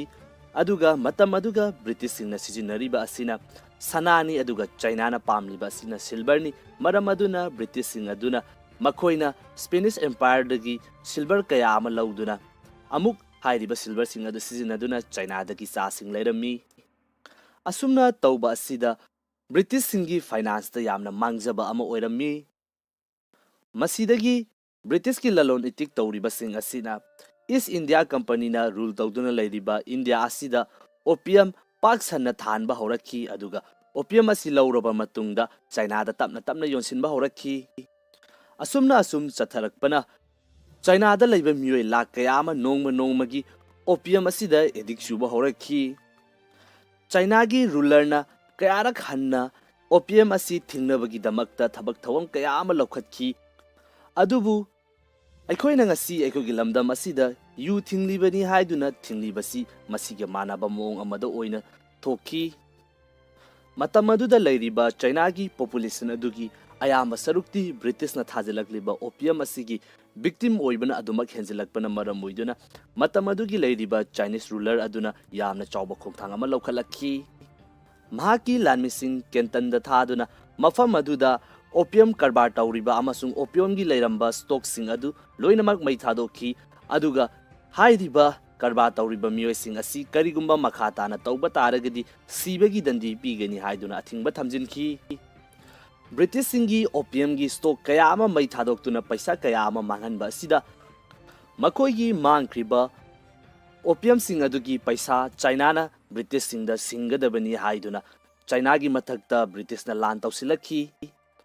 ꯃꯇꯝ ꯑꯗꯨꯗ ꯃꯥꯂꯦꯝꯒꯤ ꯈ꯭ꯋꯥꯏꯗꯒꯤ ꯑꯦꯗꯚꯥꯟꯁ ꯑꯣꯏꯔꯤꯕ ꯕ꯭ꯔꯤꯇꯤꯁꯀꯤ ꯅꯦꯚꯤꯁꯤꯡ ꯑꯗꯨ ꯂꯥꯛꯇꯨꯅ ꯆꯥꯏꯅꯥꯒ ꯂꯥꯟꯊꯦꯡꯅꯗꯨꯅ ꯌꯥꯝꯅ ꯂꯥꯏꯅ ꯆꯥꯏꯅꯥ ꯑꯁꯤ ꯕ꯭ꯔꯤꯇꯤꯁꯅ ꯃꯥꯏꯊꯤꯕ ꯄꯤꯈꯤ꯫ ꯍꯥꯏꯔꯤꯕ ꯂꯥꯟꯐꯝ ꯑꯁꯤꯕꯨꯅꯤ ꯑꯩꯈꯣꯏꯅ ꯗ ꯐꯥꯔꯁ ꯑꯣꯄꯤꯌꯝ ꯋꯥꯔ ꯑꯣꯐ 1839 ꯍꯥꯏꯅ ꯈꯪꯅꯔꯤꯕ ꯑꯁꯤ꯫ ꯃꯁꯤꯒꯤ ꯃꯇꯨꯡꯗ 1842ꯗ ꯕ꯭ꯔꯤꯇꯤꯁ ꯒꯣꯚꯔꯟꯃꯦꯟꯠ ꯑꯃꯁꯨꯡ ꯆꯥꯏꯅꯥꯒꯤ ꯂꯩꯔꯤꯕ ꯒꯣꯚꯔꯟꯃꯦꯟꯠ ꯑꯅꯤꯗꯨꯒꯤ ꯃꯔꯛꯇ ꯇ꯭ꯔꯤꯇꯤ ꯑꯣꯐ ꯅꯦꯡꯀꯤꯡ ꯁꯥꯏꯟ ꯇꯧꯈꯤ꯫ ꯇ꯭ꯔꯤꯇꯤ ꯑꯁꯤꯒꯤ ꯃꯇꯨꯡ ꯏꯟꯅ ꯍꯣꯡꯀꯣꯡ ꯍꯥꯏꯔꯤꯕ ꯑꯥꯏꯂꯦꯟด์ꯑꯁꯤ Chainagi makuttagi Britishna lauki mathangda Canton asi nattaba atopa mafam mari amagasu opium asi trade taunabagi damakta hangdohanki mamangda Chainagi akhanaba miyoi khara khaktana British singa trade tawba yaramba asisu treaty asidagidi loinamak lauthokhi lan asi maithirabanina China na UK da paisa kaya amasu war reparation oina pay tawki matam kharagi matungda 1856 da amuk British singna porakpa opium sing thingi haibagi wahaudagi anisuba Opium War amuk thorakhi lanfam asida British khaktana tana French British ki misangda changduna China ga lanthengnakhi lanfam asida British ki lanmisingna China gi ningthau konung tamna yausilakhi aduga konung asi mai thadoklamki hairiba asi China gi sahi lising kaya gi history da atopa lanmi ama laktuna makhoi gi ningthau konung tamna asumna changlaktuna mai thaba asi ahanbani mathangda amu Sino-French War 1884 da thorakhi lanfam asida su China France gi makhutta maiti khi masigi matungda matam amada yamna pikpa yamna sonba country ama oina leramba Japan asina fauba China da attack tawduna First Sino-Japanese War asida China bu maithiba pikhi lanfam asida maithiba khaktanatna hairiba country sing asina China ga unequal oiba treaty kaya amas namdana sign tawhanki masida sunattana paisa kaya amasu lan maithiba gi country sing asina lobikhi masigi manungda country kaya amadi China ga lan tawdabida makogi forcing asi puduna laklaga China da kihanduna treaty sing sign tawhanbasu yauribani hairiba unequal oiba treaty kaya asina maram oiduna China gi leiramba mafam kaya ama hairiba country sing asigi control da laiki mapan thangba Manchuria gi jaga sing asijana Russian Empire na control tawrami Germany na Jiaozhou Bay asi control tawi Hong Kong asina Great Britain gi makutta Zhejiang asina France ta aduga Macau na Portugal gi makutta trade tawnanabagi damakta pamdana China na pithoklami ngasi ekoina Taiwan haina khangnariba mafam amasung Dalian asisu Japan na capture tawsinki asumna changsilakliba country sing asina China gi leiriba mafam sing asi magi haiduna jaga khaidoknaduna makoina sijinaningba maongda sijinaduna leirami foreign relation amasung trade ki leiriba hiram asida China gi ningthaugi khuttagi nanthokirami aduga nauna changsilakliba western country sing asina mapung fana dominate tawki sphere of influence mangkiba khaktanatana matam asida China gi physical oiba territory kaya amasu atopa country singna China dagi lausin bikhi asumna asum makha chatharakpana China asi leiriba country sing asigi makha da noma gi adumak namthaduna leirakhi 1899-1901 swagi matam asida China da rebel ama haurakhi hairiba rebel asi Boxer rebellion haina khangnei China gi khungang kaya amada leiba martial art haiba miyosing kaya ama punsinduna China gi leiriba ningthau asi amuka hana mapangan kan khathanba aduga China da changsilakliba atopa foreign country dagi lakliba power sing asibu China dagi taktokhiba haiba pandam asida yamna kana honarakhi hairiba rebellion asi namthanabagi damakta country nipana alliance semduna makogi forcing tharakhi hairiba country sing adudi British Empire, Russia, Japan, France, German Empire, United States, Italy, amasung Austria-Hungary ni. Forcing asina punsinaduna Boxer Rebellion asi maipakna namthaki masigi matungda amukasu hanna masigi damakta China dagi hairiba country sing asina silver coin kaya ama lobiki masidagi European country sing asina China da makoina onsinnaduna khanaba asi makogi mangjaba oigeni haiba khanglakpadagi makogi influence asi hantha handuna trade na singba asida oina focus tawba horakhi adubu matam asida Japan di nomo gi powerful oiba aduma hengalaklammi aduga China da dominate tawbasu aduma henjilaklammi 1911 da anobo revolution amagamuk China da lakhi masidani Sun Yat-sen Chiang Kai-shek masigi amuk lakribasina hairibasi mamangi China amasung Taiwan gi relation gi oiba video da panjakrabani ꯃꯇꯝ ꯑꯁꯤꯗ ꯆꯥꯏꯅꯥꯗ ꯑꯅꯧꯕ nationalist government ꯂꯥꯛꯈꯤ꯫ Government ꯑꯁꯤ ꯂꯥꯛꯄꯗꯒꯤ ꯃꯇꯝ ꯀꯌꯥꯗꯒꯤ ꯂꯩꯔꯝꯕ ꯑꯟꯏꯀ꯭ꯋꯦꯜ ꯇ꯭ꯔꯤꯇꯤꯁꯤꯡ ꯑꯁꯤ ꯑꯌꯥꯝꯕꯗꯤ ꯂꯣꯏꯁꯤꯟꯈꯤ꯫ ꯃꯇꯥꯡ ꯑꯁꯤꯗ ꯑꯃꯨꯛ 1927ꯗ ꯁꯤꯚꯤꯜ ꯋꯥꯔ ꯊꯣꯔꯛꯈꯤ꯫ ꯁꯟ ꯌꯥꯠꯁꯦꯟꯒꯤ ꯄꯥꯔꯇꯤ ꯑꯗꯨ ꯀꯥꯏꯊꯗꯨꯅ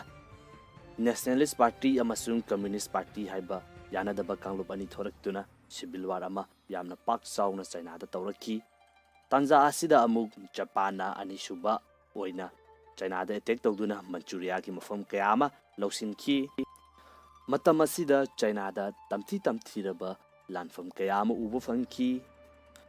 ꯆꯥꯏꯅꯥ ꯑꯃꯁꯨꯡ ꯖꯄꯥꯟꯒꯤ ꯍꯥꯏꯔꯤꯕ ꯂꯥꯟꯐꯝ ꯑꯁꯤ ꯑꯅꯤꯁꯨꯕ ꯂꯥꯟꯖꯥꯎ ꯁꯦꯀꯦꯟ ꯋꯥꯔꯜꯗ ꯋꯥꯔꯒ ꯄꯨꯟꯁꯤꯟꯈꯤ꯫ 1945ꯇ ꯖꯄꯥꯟ ꯃꯥꯏꯊꯤꯗꯨꯅ ꯁꯦꯀꯦꯟ ꯋꯥꯔꯜꯗ ꯋꯥꯔ ꯂꯣꯏꯈ꯭ꯔꯕꯁꯨ ꯆꯥꯏꯅꯥꯗꯗꯤ ꯁꯤꯚꯤꯜ ꯋꯥꯔ ꯂꯣꯏꯔꯝꯗꯦ꯫ 1945ꯇ ꯆꯥꯡ ꯀ꯭ꯌꯥꯏ ꯁꯦꯛꯅ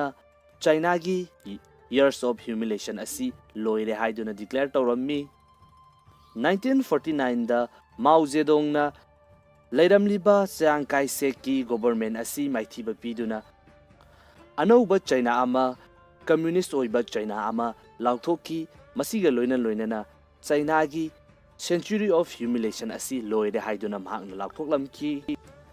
ꯃꯇꯧ ꯑꯁꯨꯝꯅ 1839ꯗꯒꯤꯅ 1949 ꯐꯥꯎꯕ ꯂꯩꯈꯤꯕ ꯆꯥꯏꯅꯥꯒꯤ ꯁꯦꯟꯆꯨꯔꯤ ꯑꯣꯐ ꯍ꯭ꯌꯨꯃꯤꯂꯦꯁꯟ ꯑꯁꯤ ꯂꯣꯏꯁꯤꯟꯈꯤ꯫ ꯍꯥꯏꯔꯤꯕ ꯃꯇꯝ ꯑꯁꯤꯗ ꯆꯥꯏꯅꯥꯗ ꯑꯣꯏꯈꯤꯕ ꯐꯤꯚꯝ, ꯆꯥꯏꯅꯥꯗ ꯊꯦꯡꯅꯈꯤꯕ ꯊꯧꯗꯣꯛ ꯀꯌꯥꯁꯤꯡ ꯑꯁꯤꯅ ꯉꯁꯤ ꯆꯥꯏꯅꯥꯅ ꯑꯣꯏꯔꯛꯂꯤꯕ ꯌꯥꯝꯅ ꯑꯦꯒ꯭ꯔꯦꯁꯤꯚ ꯑꯣꯏꯕ ꯄꯣꯂꯤꯁꯤ ꯀꯌꯥꯁꯤꯡ ꯑꯁꯤ ꯂꯥꯛꯄꯗ ꯍꯥꯏꯔꯤꯕ ꯊꯧꯗꯣꯛꯁꯤꯡ ꯑꯁꯤꯒꯁꯨ ꯌꯥꯝꯅ ꯆꯥꯎꯕ ꯃꯔꯤ ꯂꯩꯅꯔꯤ꯫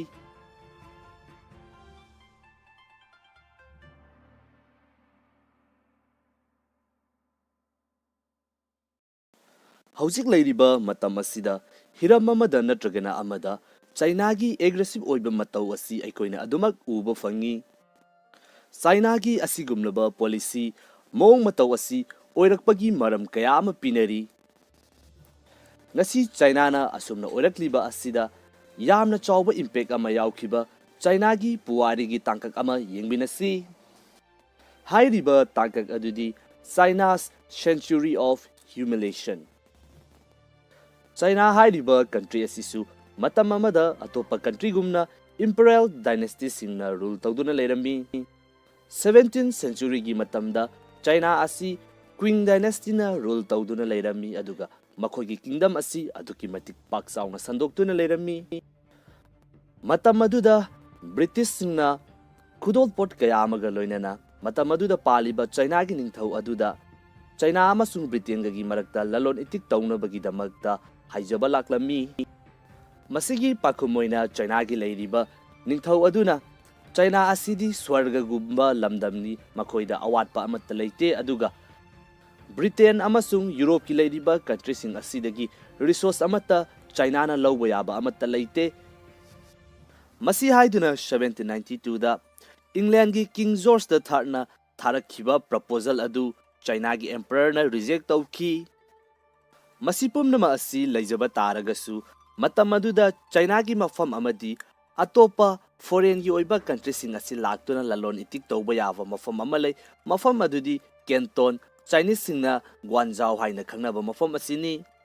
ꯃꯐꯝ ꯑꯁꯤꯗꯁꯨ ꯑꯇꯣꯞꯄ ꯃꯤꯑꯣꯏ ꯑꯃꯍꯦꯛ ꯂꯥꯛꯇꯨꯅ ꯃꯐꯝ ꯑꯁꯤꯗ ꯂꯂꯣꯟ ꯏꯇꯤꯛ ꯇꯧꯕ ꯌꯥꯗꯦ, ꯑꯈꯟꯅꯕ ꯆꯥꯏꯅꯥꯒꯤ ꯃꯤꯑꯣꯏ ꯈꯔ ꯃꯈꯣꯏꯅ ꯇꯧꯒꯗꯕꯅꯤ꯫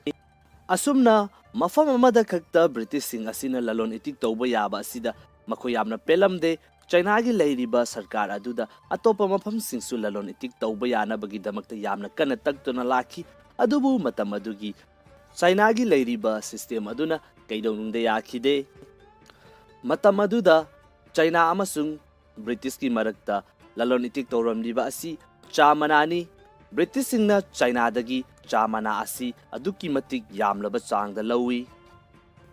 ꯆꯥꯏꯅꯥꯗꯒꯤ ꯆꯥ ꯃꯅꯥ ꯂꯧꯕ ꯃꯇꯝꯗ ꯕ꯭ꯔꯤꯇꯤꯁꯀꯤ ꯃꯥꯏꯀꯩꯗꯒꯤ ꯆꯥꯏꯅꯥꯅꯗꯤ ꯀꯔꯤꯒꯨꯝꯕ ꯄꯣꯠꯁꯛ ꯑꯃꯠꯇ ꯄꯥꯝꯗꯕꯅꯤꯅ ꯄꯩꯁꯥ ꯑꯣꯏꯅ ꯄꯤꯕ ꯃꯊꯧ ꯇꯥꯔꯝꯃꯤ꯫ ꯑꯗꯨꯒ ꯃꯇꯝ ꯑꯗꯨꯒ ꯕ꯭ꯔꯤꯇꯤꯁꯁꯤꯡꯅ ꯁꯤꯖꯤꯟꯅꯔꯤꯕ ꯑꯁꯤꯅ ꯁꯅꯥꯅꯤ ꯑꯗꯨꯒ ꯆꯥꯏꯅꯥꯅ ꯄꯥꯝꯂꯤꯕ ꯑꯁꯤꯅ ꯁꯤꯜꯚꯔꯅꯤ꯫ ꯃꯔꯝ ꯑꯗꯨꯅ ꯕ꯭ꯔꯤꯇꯤꯁꯁꯤꯡ ꯑꯗꯨꯅ ꯃꯈꯣꯏꯅ ꯁ꯭ꯄꯦꯅꯤꯁ ꯑꯦꯝꯄꯥꯌꯔꯗꯒꯤ ꯁꯤꯜꯚꯔ ꯀꯌꯥ ꯑꯃ ꯂꯧꯗꯨꯅ ꯑꯃꯨꯛ ꯍꯥꯏꯔꯤꯕ ꯁꯤꯜꯚꯔꯁꯤꯡ ꯑꯗꯨ ꯁꯤꯖꯤꯟꯅꯗꯨꯅ ꯆꯥꯏꯅꯥꯗꯒꯤ ꯆꯥꯁꯤꯡ ꯂꯩꯔꯝꯃꯤ꯫ ꯑꯁꯨꯝꯅ ꯇꯧꯕ ꯑꯁꯤꯗ ꯕ꯭ꯔꯤꯇꯤꯁꯁꯤꯡꯒꯤ ꯐꯥꯏꯅꯥꯟꯁꯇ ꯌꯥꯝꯅ ꯃꯥꯡꯖꯕ ꯑꯃ ꯑꯣꯏꯔꯝꯃꯤ꯫ ꯃꯁꯤꯗꯒꯤ British ki lalon itik tawriba sing asina East India Company na rule tawduna layriba India asida opium paksanna thanba horakhi aduga opium asi lawraba matungda China da tapna tapna yonsinba horakhi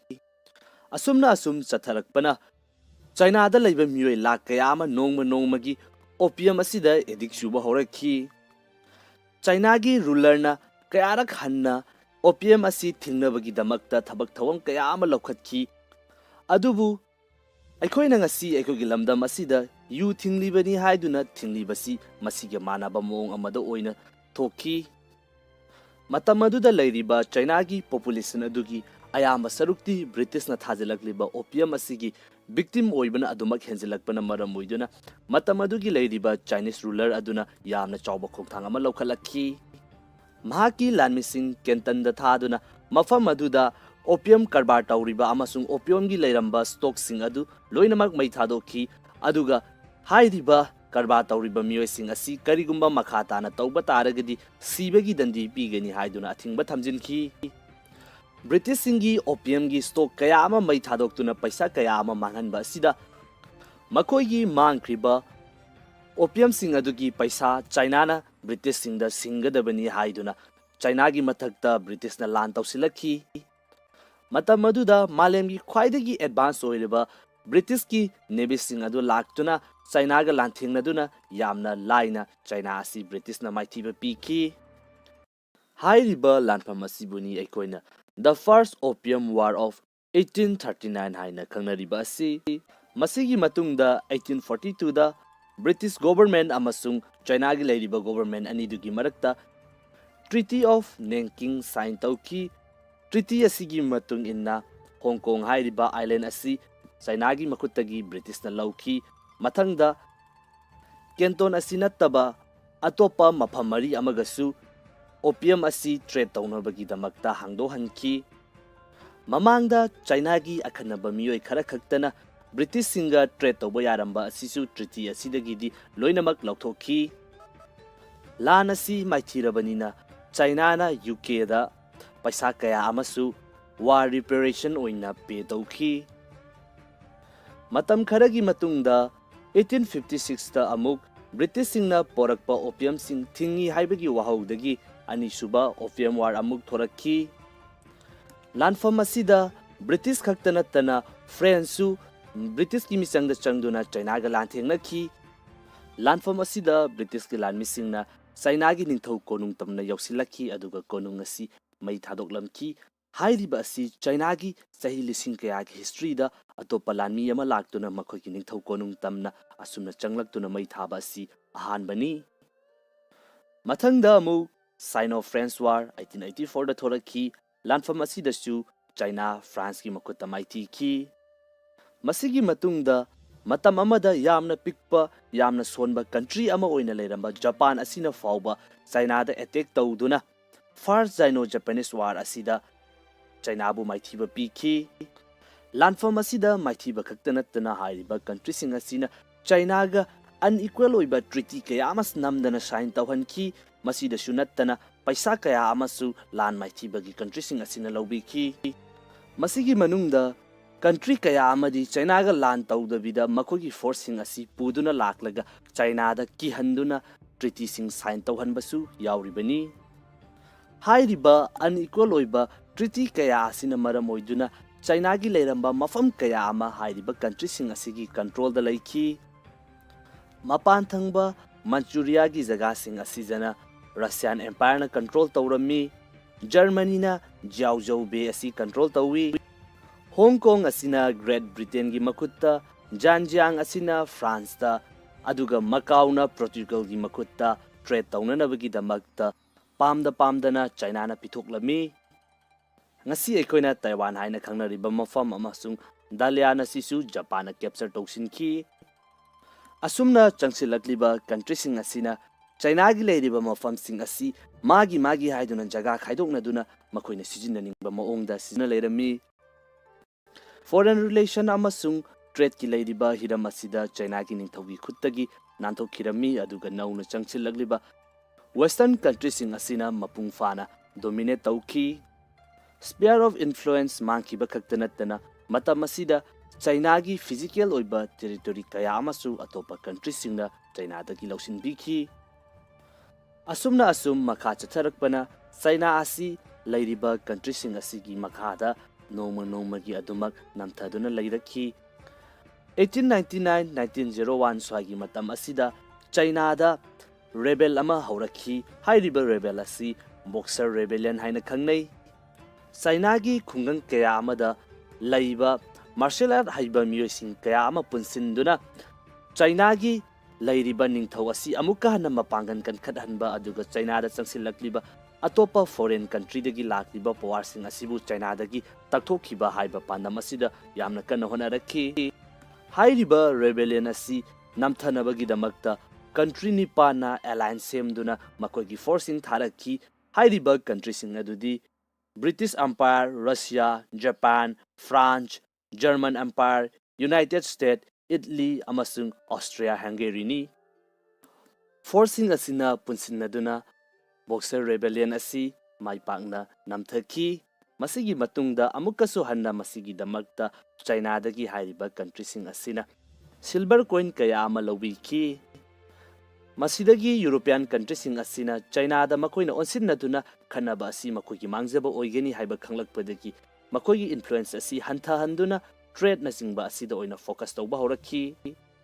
Adubu matam asida Japan di nomagi powerful oiba adumak hengalaklammi aduga China-da dominate tawbasu adumak henjilaklammi. 1911 da anobu revolution amaga muk China-da lakhi. Masidani Sun Yat-sen, Chiang Kai-shek masigi amuk lakriba sina hairiba si mamangi China amasung Taiwan gi relation gi oiba video duda panjakrabani. Matam asida China-da anauba nationalist government lakhi. Government asi lakpadagi matam kayadagi leiramba unequal treaty sing asi ayambadi loisinki. Mata asida amuk 1927 da civil war thorakhi. Sun Yat-sen gi party edu kaithaduna Nationalist Party amasung Communist Party haiba yanadaba kanglup ani thoraktuna civil war ama yamna pak chauna China-da tawrakhi. Tanja asida amuk Japan na anisuba oina China-da attack tawduna Manchuria gi mafam kaya ama lausinki. Matam asida China-da tamthiraba lanfam kaya ama uba fangki. China amasung Japan gi hairiba lanfam asi anisuba lanjau Second World War ga punsinki. 1945 ta Japan maithiduna Second World War loikhrabasu China-dadi civil war loiramde. 1945 ta Chiang Kai-shek na China-gi years of humiliation asi loire haiduna declare tawrammi. 1949 da Mao Zedong na leiramliba Chiang Kai-shek ki government asi maithiba piduna anauba China ama communist oiba China ama lauthoki. Masiga loina China-gi century of humiliation asi loire haiduna mahakna lautoklamki. Mataw asumna 1839 dagina 1949 fawba laikiba China-gi century of humiliation asi loisinki. Hairiba matam asida China-da oikiba fifam China-da thengnakiba thawdok kayasing asina ngasi China-na oirakliba yamna aggressive oiba policy kayasing asi lakpada hairiba thawdoksing asigasu yamna chawba mari leinari.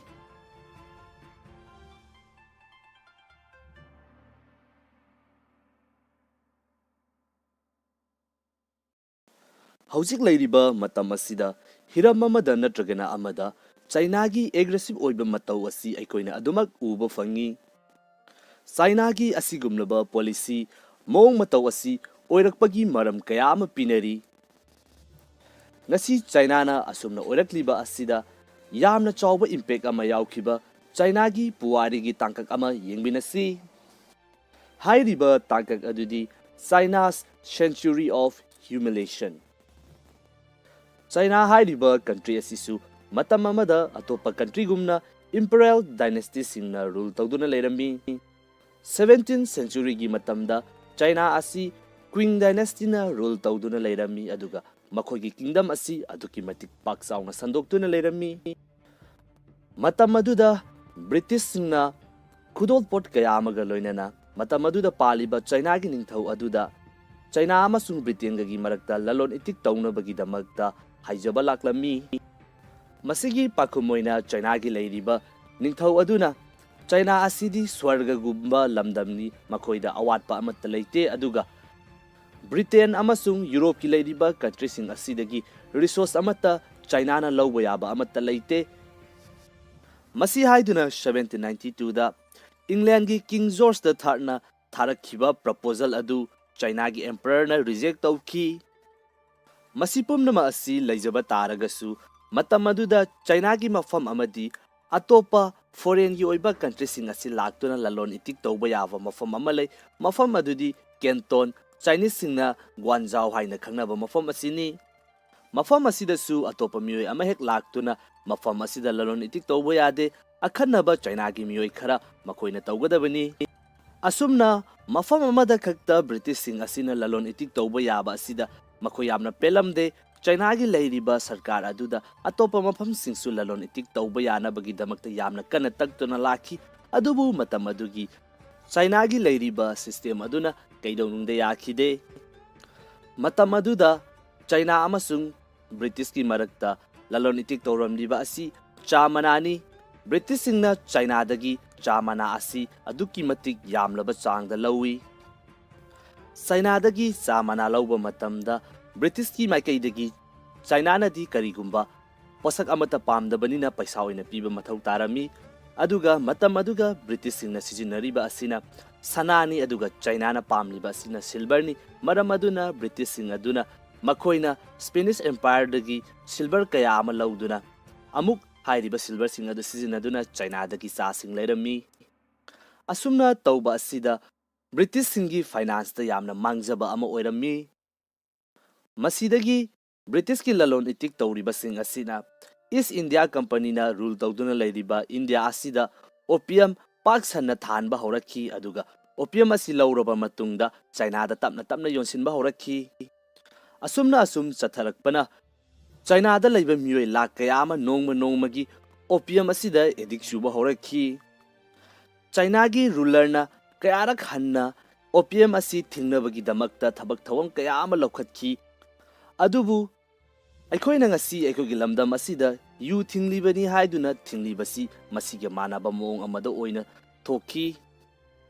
ꯃꯇꯝ ꯑꯗꯨꯗ ꯂꯩꯔꯤꯕ ꯆꯥꯏꯅꯥꯒꯤ population ꯑꯗꯨꯒꯤ ꯑꯌꯥꯝꯕ ꯁꯔꯨꯛꯇꯤ ꯕ꯭ꯔꯤꯇꯤꯁꯅ ꯊꯥꯖꯤꯜꯂꯛꯂꯤꯕ opium ꯑꯁꯤꯒꯤ ꯕꯤꯛꯇꯤꯝ ꯑꯣꯏꯕꯅ ꯑꯗꯨꯃꯛ ꯍꯦꯟꯖꯤꯜꯂꯛꯄꯅ ꯃꯔꯝ ꯑꯣꯏꯗꯨꯅ ꯃꯇꯝ ꯑꯗꯨꯒꯤ ꯂꯩꯔꯤꯕ ꯆꯥꯏꯅꯤꯁ ꯔꯨꯂꯔ ꯑꯗꯨꯅ ꯌꯥꯝꯅ ꯆꯥꯎꯕ ꯈꯣꯡꯊꯥꯡ ꯑꯃ ꯂꯧꯈꯠꯂꯛꯈꯤ꯫ ꯃꯍꯥꯛꯀꯤ ꯂꯥꯟꯃꯤꯁꯤꯡ ꯀꯦꯟꯇꯟꯗ ꯊꯥꯗꯨꯅ ꯃꯐꯝ ꯑꯗꯨꯗ ꯑꯣꯄꯤꯌꯝ ꯀꯔꯕꯥꯔ ꯇꯧꯔꯤꯕ ꯑꯃꯁꯨꯡ ꯑꯣꯄꯤꯌꯝꯒꯤ ꯂꯩꯔꯝꯕ ꯁ꯭ꯇꯣꯛꯁꯤꯡ ꯑꯗꯨ ꯂꯣꯏꯅꯃꯛ ꯃꯩ ꯊꯥꯗꯣꯛꯈꯤ, ꯑꯗꯨꯒ ꯍꯥꯏꯔꯤꯕ ꯀꯔꯕꯥꯔ ꯇꯧꯔꯤꯕ ꯃꯤꯑꯣꯏꯁꯤꯡ ꯑꯁꯤ ꯀꯔꯤꯒꯨꯝꯕ ꯃꯈꯥ ꯇꯥꯅ ꯇꯧꯕ ꯇꯥꯔꯒꯗꯤ ꯁꯤꯕꯒꯤ ꯗꯟꯗꯤ ꯄꯤꯒꯅꯤ ꯍꯥꯏꯗꯨꯅ ꯑꯊꯤꯡꯕ ꯊꯝꯖꯤꯟꯈꯤ꯫ ꯕ꯭ꯔꯤꯇꯤꯁꯁꯤꯡꯒꯤ ꯑꯣꯄꯤꯌꯝꯒꯤ ꯁ꯭ꯇꯣꯛ ꯀꯌꯥ ꯑꯃ ꯃꯩ ꯊꯥꯗꯣꯛꯇꯨꯅ ꯄꯩꯁꯥ ꯀꯌꯥ ꯑꯃ ꯃꯥꯡꯍꯟꯕ ꯑꯁꯤꯗ ꯃꯈꯣꯏꯒꯤ ꯃꯥꯡꯈ꯭ꯔꯤꯕ ꯑꯣꯄꯤꯌꯝꯁꯤꯡ ꯑꯗꯨꯒꯤ ꯄꯩꯁꯥ ꯆꯥꯏꯅꯥꯅ ꯕ꯭ꯔꯤꯇꯤꯁꯁꯤꯡꯗ ꯁꯤꯡꯒꯗꯕꯅꯤ ꯍꯥꯏꯗꯨꯅ ꯆꯥꯏꯅꯥꯒꯤ ꯃꯊꯛꯇ ꯕ꯭ꯔꯤꯇꯤꯁꯅ ꯂꯥꯟ ꯇꯧꯁꯤꯜꯂꯛꯈꯤ꯫ ꯃꯇꯝ ꯑꯗꯨꯗ ꯃꯥꯂꯦꯝꯒꯤ ꯈ꯭ꯋꯥꯏꯗꯒꯤ ꯑꯦꯗꯚꯥꯟꯁ ꯑꯣꯏꯔꯤꯕ ꯕ꯭ꯔꯤꯇꯤꯁꯀꯤ ꯅꯦꯚꯤꯁꯤꯡ ꯑꯗꯨ ꯂꯥꯛꯇꯨꯅ ꯆꯥꯏꯅꯥꯒ ꯂꯥꯟꯊꯦꯡꯅꯗꯨꯅ ꯌꯥꯝꯅ ꯂꯥꯏꯅ ꯆꯥꯏꯅꯥ ꯑꯁꯤ ꯕ꯭ꯔꯤꯇꯤꯁꯅ ꯃꯥꯏꯊꯤꯕ ꯄꯤꯈꯤ꯫ ꯍꯥꯏꯔꯤꯕ ꯂꯥꯟꯐꯝ ꯑꯁꯤꯕꯨꯅꯤ ꯑꯩꯈꯣꯏꯅ ꯗ ꯐꯥꯔꯁ ꯑꯣꯄꯤꯌꯝ ꯋꯥꯔ ꯑꯣꯐ 1839 ꯍꯥꯏꯅ ꯈꯪꯅꯔꯤꯕ ꯑꯁꯤ꯫ ꯃꯁꯤꯒꯤ ꯃꯇꯨꯡꯗ 1842ꯗ ꯕ꯭ꯔꯤꯇꯤꯁ ꯒꯣꯚꯔꯟꯃꯦꯟꯠ ꯑꯃꯁꯨꯡ ꯆꯥꯏꯅꯥꯒꯤ ꯂꯩꯔꯤꯕ ꯒꯣꯚꯔꯟꯃꯦꯟꯠ ꯑꯅꯤꯗꯨꯒꯤ ꯃꯔꯛꯇ ꯇ꯭ꯔꯤꯇꯤ ꯑꯣꯐ ꯅꯦꯡꯀꯤꯡ ꯁꯥꯏꯟ ꯇꯧꯈꯤ꯫ ꯇ꯭ꯔꯤꯇꯤ ꯑꯁꯤꯒꯤ ꯃꯇꯨꯡ ꯏꯟꯅ ꯍꯣꯡꯀꯣꯡ ꯍꯥꯏꯔꯤꯕ ꯑꯥꯏꯂꯦꯟด์ꯑꯁꯤ ꯆꯥꯏꯅꯥꯒꯤ ꯃꯈꯨꯠꯇꯒꯤ ꯕ꯭ꯔꯤꯇꯤꯁꯅ ꯂꯧꯈꯤ꯫ ꯃꯊꯪꯗ ꯀꯦꯟꯇꯣꯟ ꯑꯁꯤ ꯅꯠꯇꯕ ꯑꯇꯣꯞꯄ ꯃꯐꯝ 4 ꯑꯃꯒꯁꯨ ꯑꯣꯄꯤꯌꯝ ꯑꯁꯤ ꯇ꯭ꯔꯦꯗ ꯇꯧꯅꯕꯒꯤꯗꯃꯛꯇ ꯍꯥꯡꯗꯣꯛꯍꯟꯈꯤ꯫ ꯃꯃꯥꯡꯗ ꯆꯥꯏꯅꯥꯒꯤ ꯑꯈꯟꯅꯕ ꯃꯤꯑꯣꯏ ꯈꯔ ꯈꯛꯇꯅ ꯕ꯭ꯔꯤꯇꯤꯁꯁꯤꯡꯒ ꯇ꯭ꯔꯦꯗ ꯇꯧꯕ ꯌꯥꯔꯝꯕ ꯑꯁꯤꯁꯨ ꯇ꯭ꯔꯤꯇꯤ ꯑꯁꯤꯗꯒꯤꯗꯤ ꯂꯣꯏꯅꯃꯛ ꯂꯧꯊꯣꯛꯈꯤ꯫ ꯂꯥꯟ ꯑꯁꯤ ꯃꯥꯏꯊꯤꯔꯕꯅꯤꯅ ꯆꯥꯏꯅꯥꯅ ꯌꯨꯀꯦꯗ ꯄꯩꯁꯥ ꯀꯌꯥ ꯑꯃꯁꯨ ꯋꯥꯔ ꯔꯤꯄꯦꯔꯦꯁꯟ ꯑꯣꯏꯅ ꯄꯦ ꯇꯧꯈꯤ꯫ ꯃꯇꯝ ꯈꯔꯒꯤ ꯃꯇꯨꯡꯗ 1856ꯗ ꯑꯃꯨꯛ ꯕ꯭ꯔꯤꯇꯤꯁꯁꯤꯡꯅ ꯄꯣꯔꯛꯄ ꯑꯣꯄꯤꯌꯝꯁꯤꯡ ꯊꯤꯡꯉꯤ ꯍꯥꯏꯕꯒꯤ ꯋꯥꯍꯧꯗꯒꯤ ꯑꯅꯤꯁꯨꯕ ꯑꯣꯄꯤꯌꯝ ꯋꯥꯔ ꯑꯃꯨꯛ ꯊꯣꯔꯛꯈꯤ꯫ ꯂꯥꯟꯐꯝ ꯑꯁꯤꯗ ꯕ꯭ꯔꯤꯇꯤꯁ ꯈꯛꯇ ꯅꯠꯇꯅ ꯐ꯭ꯔꯦꯟꯁꯁꯨ ꯕ꯭ꯔꯤꯇꯤꯁꯀꯤ ꯃꯤꯆꯪꯗ ꯆꯪꯗꯨꯅ ꯆꯥꯏꯅꯥꯒ ꯂꯥꯟꯊꯦꯡꯅꯈꯤ꯫ ꯂꯥꯟꯐꯝ ꯑꯁꯤꯗ ꯕ꯭ꯔꯤꯇꯤꯁꯀꯤ ꯂꯥꯟꯃꯤꯁꯤꯡꯅ ꯆꯥꯏꯅꯥꯒꯤ ꯅꯤꯡꯊꯧ ꯀꯣꯅꯨꯡ ꯇꯝꯅ ꯌꯧꯁꯤꯜꯂꯛꯈꯤ, ꯑꯗꯨꯒ ꯀꯣꯅꯨꯡ ꯑꯁꯤ ꯃꯩ ꯊꯥꯗꯣꯛꯂꯝꯈꯤ꯫ Hairiba asi China-gi sahi lising kayagi history-da atopa lanmi ama laktuna makhoigi ningthau konung tamna asumna changlaktuna mai thaba asi ahanbani. Mathangda amu Sino-French War 1884 da thoraki lanfam asidasu China France gi makhutta maiti ki. Masigi matungda matam amada yamna pikpa yamna sonba country ama oina leiramba Japan asina fauba China da attack tawduna First Sino-Japanese War asida China bu maithiba piki. Lanfam asida maithiba khaktanatana hairiba country sing asina China ga unequal oiba treaty kaya amas namdana sign tawhanki masida sunattana paisa kaya amasu lan maithiba gi country sing asina lobiki. Masigi manungda country kaya amadi China ga lan tawdabida makogi forcing asi puduna laklaga China da kihanduna treaty sing sign tawhanbasu yauribani. Hairiba unequal oiba treaty kaya asina maram oiduna China gi leiramba mafam kaya ama hairiba country sing asigi control da laiki. Mapan thangba Manchuria gi jaga sing asijana Russian Empire na control tawrami, Germany na Jiaozhou Bay asi control tawi, Hong Kong asina Great Britain gi makutta, Zhejiang asina France ta, aduga Macau na Portugal gi makutta trade tawnanabagi damakta pamdana China na pithoklami. Ngasi aikoina Taiwan haina khangnariba mafam amasung Dalian asisu Japan na capture tawsinki. Asumna changsilakliba country sing asina China gi leiriba mafam sing asi magi haiduna jaga khaidokna duna makoina sijinaningba maongda sijinaduna leirami. Foreign relation amasung trade ki leiriba hiram asida China gi ningthaugi khuttagi nanthokirami aduga nauna changsilakliba Western countries sing asina mapung fana dominate tawki. Sphere of influence mangkiba khaktanatana matam asida China gi physical oiba territory kaya amasu atopa countries singna China dagi lausinbiki. Asumna asum makha chatharakpana China asi leiriba countries sing asigi makhada noma gi adumak namthaduna leirakhi. 1899-1901 swagi matam asida China da rebel ama haurakhi. Hairiba rebel asi Boxer rebellion haina khangnai. China gi khungang kaya amada laiba martial art haiba miyosing kaya ama punsinduna China gi leiriba ningthau asi amuka hana mapangan kan khadhanba aduga China da changsilakliba atopa foreign country dagi lakliba power sing asibu China dagi takthokiba haiba pandam asida yamna kana honarakhi. Hairiba rebellion asi namthanabagi damakta country nipana alliance semduna makogi forcing tharakhi. Hairiba country sing adudi British Empire, Russia, Japan, France, German Empire, United States, Italy, amasung Austria-Hungary ni. Forcing asina punsinnaduna Boxer rebellion asi maipakna namthaki. Masigi matungda amukasu hanna masigi damakta China dagi hairiba country sing asina silver coin kaya ama lawiki. Masidagi European countries sing asina China da makoina onsinnaduna khanaba asi makoigi mangjaba oigeni haiba khanglakpadagi makoigi influence asi hanthanduna trade na singba asida oina focus tawba horakhi. Adubu matam asida Japan di nomagi powerful oiba adumak hengalaklammi aduga China da dominate tawbasu adumak henjilaklammi. 1911 da anobu revolution amagamuk China da lakhi. Masidani Sun Yat-sen, Chiang Kai-shek masigi amuk lakriba sina hairiba si mamangi China amasung Taiwan gi relation gi oiba video duda panjakrabani. Matam asida China da anauba nationalist government lakhi. Government asi lakpadagi matam kayadagi leiramba unequal treaty sing asi ayambadi loisinki. Mata asida amuk 1927 da civil war thorakhi. Sun Yat-sen gi party edu kaithaduna Nationalist Party amasung Communist Party haiba yanadaba kanglup ani thoraktuna civil war ama yamna pak chauna China da tawrakhi. Tanja asida amuk Japan na anisuba oina China da attack tawduna Manchuria gi mafam kaya ama lausinki. Matam asida China da tamthiraba lanfam kaya ama uba fangki. China amasung Japan gi hairiba lanfam asi anisuba lanjau Second World War ga punsinki. 1945 ta Japan maithiduna Second World War loikrabasu China dadi civil war loiramde. 1945 ta Chiang Kai-shekna China-gi Years of Humiliation asi loire haiduna declare tawrammi. 1949 Mao Zedongna leiramliba Chiang Kai-shekki government asi maithiba piduna anauba China ama communist oiba China ama lauthoki masiga loinana China gi Century of Humiliation asi loire haiduna mahakna lauthoklamki. Matau asumna 1839 dagina 1949 fauba laikiba China gi Century of Humiliation asi loisinki. Hairiba matam asida China da oikiba fifam China da thengnakiba thaudok kayasing asina ngasi China na oirakliba yamna aggressive oiba policy kayasing asi lakpada hairiba thaudosing asigasu yamna chawba mari leinari.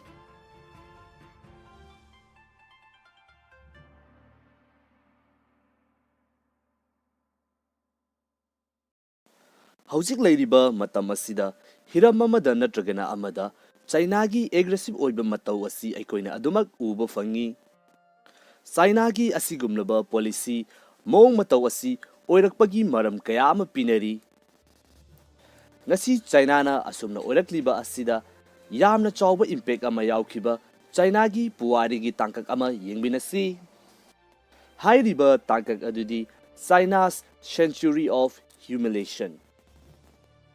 China hairiba country asisu matam amada atopa country gumna Imperial Dynasty singna rule tawduna leirammi.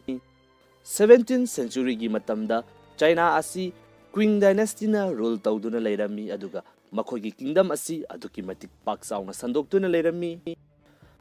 Matam aduda British singna khudol pot kaya amaga loinana matam aduda paliba China gi ningthau aduda China amasung Britain gi marakta lalon itik tawnabagi damakta haijaba laklammi. Masigi pakumoina China gi leiriba ningthau aduna China asidi swarga gumba lamdamni makhoida awatpa amatta leite aduga Britain amasung Europe ki leiriba country sing asidagi resource amatta China na lawba yaba amatta leite. Masi haiduna 1792 da England gi King George III na tharakhiba proposal adu China gi emperor na reject tawki. Masipumnama asi leijaba taragasu matam aduda China gi mafam amadi atopa foreign gi oiba country sing asi laktuna lalon itik tawba yaba mafam amalai mafam adudi Canton Chinese singna Guangzhou haina khangnaba mafam asini. Mafam asida su atopa mioi ama hek laktuna mafam asida lalon itik tawba yade akhanaba China gi mioi khara makoina tawgadabani. Asumna mafam amada khakta British sing asina lalon itik tawba yaba asida makoi yamna pelamde China gi leiriba sarkar aduda atopa mafam singsu lalon itik tawba yana bagi damakta yamna kana taktuna laki adubu matam adugi China gi leiriba system aduna kaidonungde yakhide. Matam aduda China amasung British ki marakta lalon itik tawramliba asi chamanani. British singna China dagi chamana asi aduki matik yamlaba changda lawi. China dagi chamana lawba matamda British ki maikaidagi China na di karigumba posak amata pamdabanina paisa oina piba mathau tarami aduga matam aduga British singna sijinariba asina sanani aduga China na pamliba asina silver ni maram aduna British sing aduna makhoina Spanish Empire dagi silver kaya ama lawduna amuk hairiba silver sing adu sijinaduna China dagi sa sing leirami. Asumna tawba asida British singi finance da yamna mangjaba ama oirammi. Masidagi British ki lalon itik tawriba sing asina East India Company na rule tawduna leiriba India asida opium pak sanna thanba horakhi aduga opium asi lawraba matungda China da tapna yonsinba horakhi. Asumna asum chatharakpana China da leiba mioi lak kaya ama nongmagi opium asida edik suba horakhi.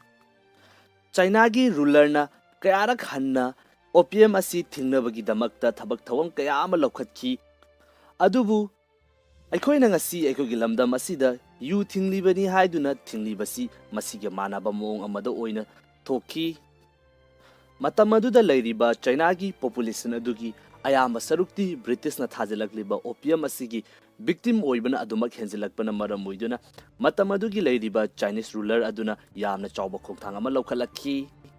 Mahaki lanmising Canton da thaduna mafam aduda opium karbar tauriba amasung opium gi leiramba stock sing adu loinamak mai thadokhi aduga hairiba karbar tauriba miyoi sing asi karigumba makhata na tauba taragadi sibagi dandi pigani haiduna athingba thamjinki British singi opium gi stock kaya ama mai thadoktuna paisa kaya ama manganba sida makoigi mangkriba opium sing adugi paisa China na British sing da singadabani haiduna China gi mathakta British na lan tausilakhi matam maduda malemgi khwaidagi advance oiliba British ki navy sing adu laktuna China ga lan thingnaduna yamna laina China asi British na maithiba piki hairiba lanpham asibuni aikoina the first opium war of 1839 haina khangnariba asi masigi matungda 1842 da British government amasung China gi leiriba government ani dugi marakta Treaty of Nanking sign tauki Treaty asigi matung inna Hong Kong hairiba island asi China gi makuttagi British na lauki mathangda Canton asi nattaba atopa mafam mari amagasu opium asi trade taunabagi damakta hangdo hanki mamangda China gi akhanaba miyoi khara khaktana British singa trade tauba yaramba asisu treaty asidagi di loinamak lauthokhi lan asi maithirabanina China na UK da paisa kaya amasu war reparation oina pay tauki matam kharagi matungda 1856 ta amuk British singna porakpa opium sing thingi haibagi wahaudagi ani suba opium war amuk thorakhi lanfam asida British khaktana tana French su British ki misang da changduna China ga lanthengna khi lanfam asida British ki lan misingna China gi ningthau konung tamna yausilakhi aduga konung asi mai thadoklamki hairiba asi China gi chahi lising kaya gi history da atopa lanmi ama laktuna makhoi gi ningthau konung tamna asumna changlaktuna mai thaba asi ahan bani mathangda mu Sino-French War 1884 da thorakhi lanfam asi da su China France gi makuta maiti ki masigi matungda matam amada yamna pikpa yamna sonba country ama oina leiramba Japan asina fauba China da attack tawduna First Sino-Japanese War asida China bu maithiba piki lanfam asida maithiba khaktanatana hairiba country sing asina China ga unequal oiba treaty kaya amas namdana sign tawhanki masida sunattana paisa kaya amasu lan maithiba gi country sing asina lobiki masigi manungda country kaya amadi China ga lan tawdabida makogi forcing asi puduna laklaga China da kihanduna treaty sing sign tawhanbasu yauribani hairiba unequal oiba treaty kaya asina maram oiduna China gi leiramba mafam kaya ama hairiba country sing asigi control da laiki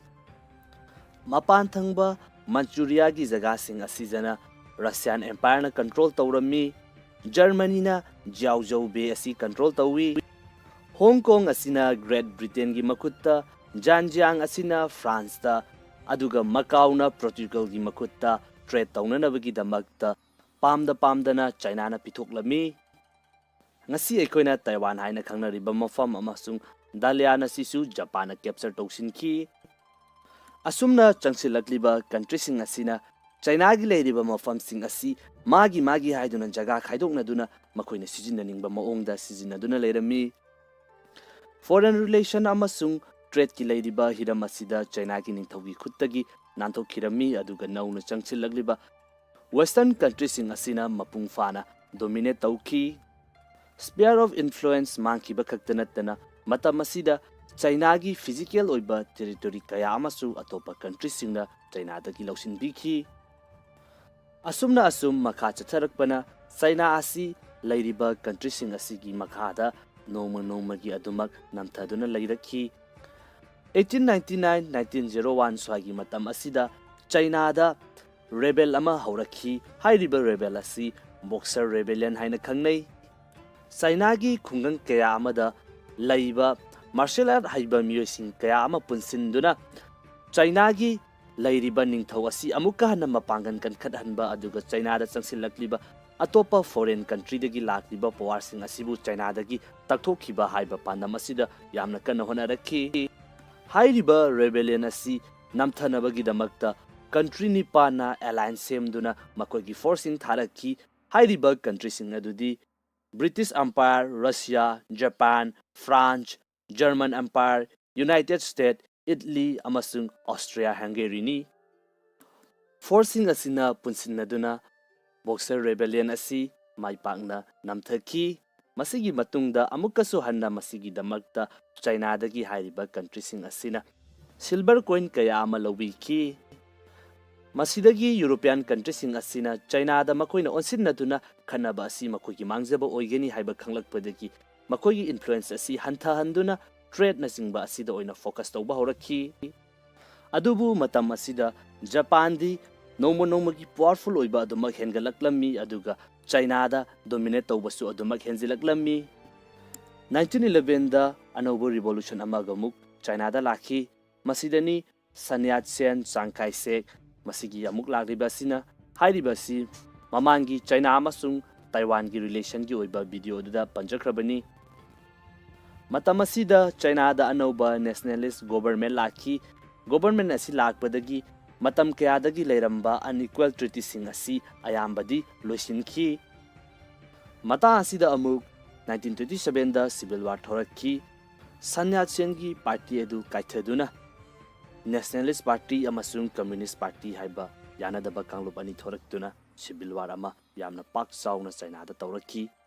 Tanja asida amuk Japan na anisuba oina China da attack tawduna Manchuria gi mafam kaya ama lausinki. Matam asida China da tamthiraba lanfam kaya ama uba fangki. China amasung Japan gi hairiba lanfam asi anisuba lanjau Second World War ga punsinki. 1945 ta Japan maithiduna Second World War loikrabasu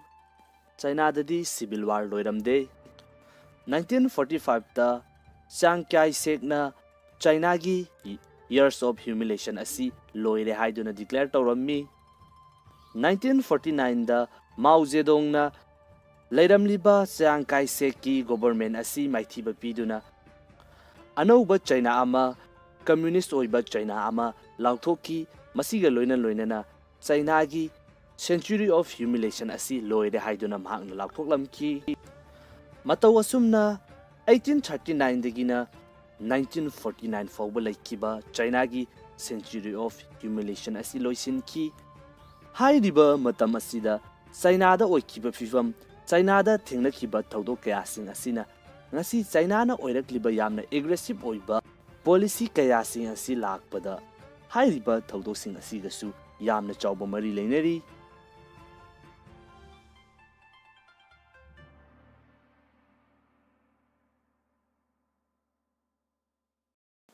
Hauzik leiriba matam asida hiram amada natragana amada China gi aggressive oiba mataw asi aikoina adumak uba fangi.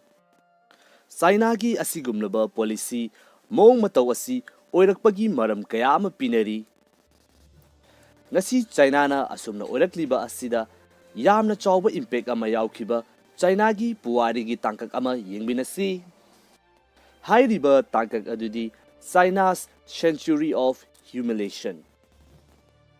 China hairiba country asisu matam amada atopa country gumna imperial dynasty singna rule tawduna leirammi. 17th century gi matamda China asi Qing Dynasty na rule tawduna leirammi aduga makoigi kingdom asi aduki matik pak sauna sandoktuna leirammi. Matam aduda British singna khudol pot kaya amaga loinana matam aduda paliba China gi ningthau aduda China amasung Britain gi marakta lalon itik tawnabagi damakta haijaba laklammi.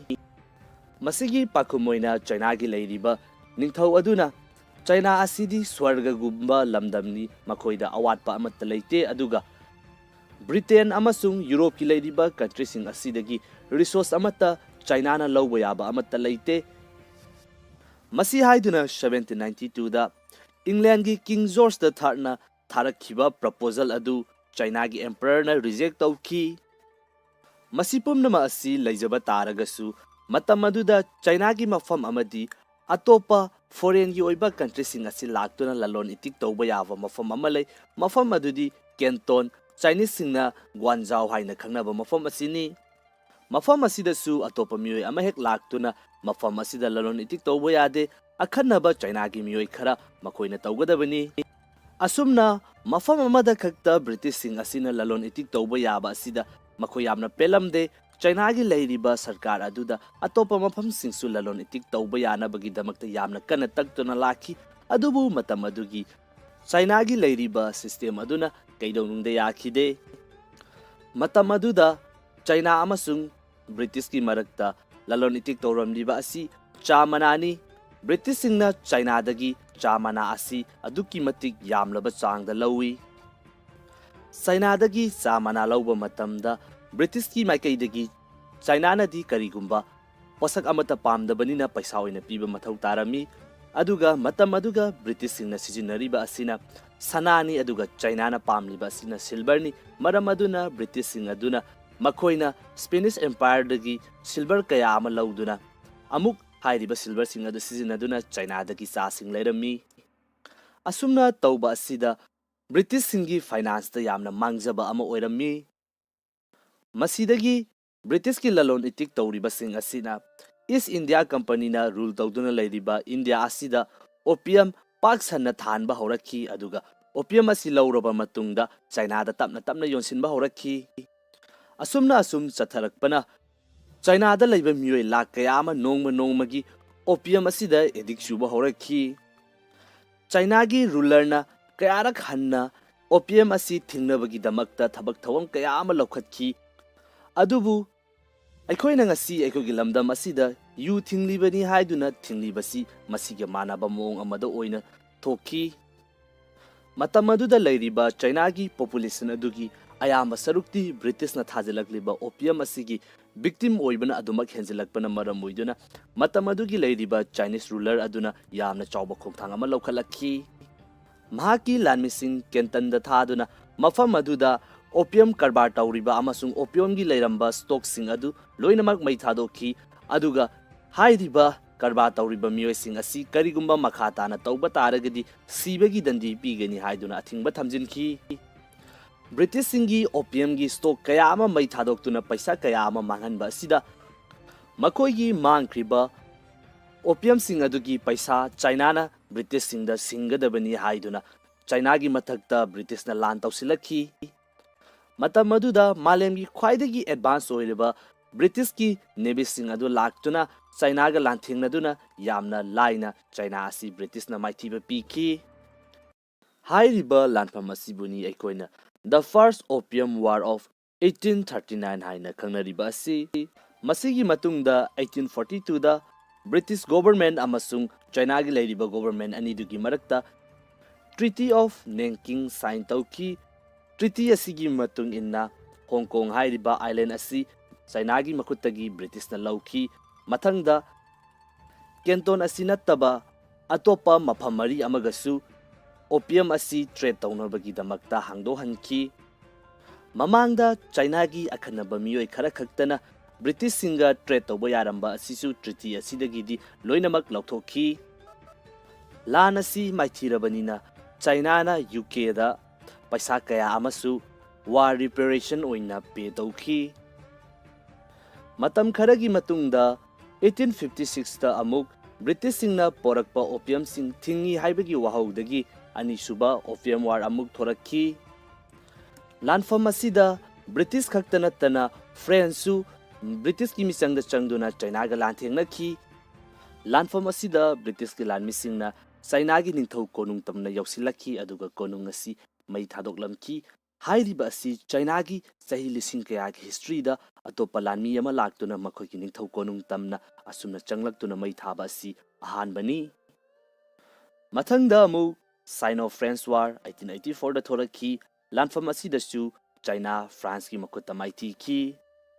masigi matungda matam amada yamna pikpa yamna sonba country ama oina leiramba Japan asina fawba China da attack tawduna First Sino-Japanese War asida China bu maithiba pikhi lanfam asida maithiba khaktanatana hairiba country sing asina China ga unequal oiba treaty kaya amas namdana sign tawhanki masida sunattana paisa kaya amasu lan maithibagi country sing asina lawbiki masigi manungda country kaya amadi China ga lan tawdabida makogi forcing asi puduna laklaga China da kihanduna treaty sing sign tawhanbasu yauribani Hairiba unequal oiba treaty kaya asina maram oiduna China gi leiramba mafam kaya ama hairiba country sing asigi control da laiki. Mapan thangba Manchuria gi jaga sing asijana Russian Empire na control tawrami. Germany na Jiaozhou Bay asi control tawi. Hong Kong asina Great Britain gi makutta, Zhejiang asina France ta, aduga Macau na Portugal gi makutta trade tawnanabagi damakta pamdana China na pithoklami. Ngasi aikoina Taiwan haina khangnariba mafam amasung Dalian asisu Japan na capture tawsinki. Asumna changsilakliba country sing asina China gi leiriba mafam sing asi magi haiduna jaga khaidoknaduna makoina sijinaningba maongda sijinaduna leirami. Foreign relation amasung trade ki leiriba hiram asida China gi ningthaugi khuttagi nanthokirami aduga nauna changsilagliba Western countries sing asina mapung fana dominate tauki. Sphere of influence mangkiba khaktanatana matam asida China gi physical oiba territory kaya amasu atopa countries singna China dagi lausinbiki. Asumna asum makha chatharakpana China asi leiriba countries sing asigi makhada noma gi adumak namthaduna leirakhi. 1899-1901 swagi matam asida China da rebel ama haurakhi. Hairiba rebel asi Boxer rebellion haina khangnei. China gi khungang kaya amada laiba martial art haiba miyosing kaya ama punsinduna China gi leiriba ningthau asi amuka hana mapangan kan khathanba aduga China da changsilakliba atopa foreign country dagi lakliba power sing asibu China dagi takthokiba haiba pandam asida yamna kana honarakhi. Hairiba rebellion asi namthanabagi damakta country nipana alliance semduna makogi forcing tharakhi. Hairiba country sing adudi British Empire, Russia, Japan, France, German Empire, United States, Italy, amasung Austria-Hungary ni. Forcing asina punsinaduna Boxer rebellion asi maipakna namthaki. Masigi matungda amukasu hanna masigi damakta China dagi hairiba country sing asina silver coin kaya ama lawiki. Masidagi European countries sing asina China da makoina onsinnaduna khanaba asi makogi mangjaba oigeni haiba khanglakpadagi makogi influence asi hanthahanduna trade na singba asida oina focus tawba horakhi. Adubu matam asida Japan di nomagi powerful oiba adumak hengalaklammi aduga China da dominate tawbasu adumak henjilaklammi. 1911 da anobo revolution amagamuk China da lakhi. Masidani Sun Yat-sen, Chiang Kai-shek masigi amuk lakriba sina hairiba si mamangi China amasung Taiwan gi relation gi oiba video da panjakrabani. Matam asida China da anoba nationalist government lakhi. Government asi lakpadagi matam kayadagi leiramba unequal treaty sing asi ayambadi loisinki. Mata asida amuk 1927 da civil war thorakhi. Sun Yat-sen gi party edu kaithaduna Nationalist Party amasung Communist Party haiba yanadaba kanglup ani thoraktuna civil war ama yamna pak sauna China da tawrakhi. Tanja asida amuk Japan na anisuba oina China da attack tawduna Manchuria gi mafam kaya ama lausinki. Matam asida China da tamthiraba lanfam kaya ama uba fangki. China amasung Japan gi hairiba lanfam asi anisuba lanjau Second World War ga punsinki. 1945 ta Japan maithiduna Second World War loikrabasu China dadi civil war loiramde. 1945 ta Chiang Kai-shek na China gi years of humiliation asi loire haiduna declare tawrammi. 1949 da Mao Zedong na leiramliba Chiang Kai-shek ki government asi maithiba piduna anauba China ama communist oiba China ama lauthoki. Masiga loinana China gi century of humiliation asi loire haiduna mahakna lauthoklamki.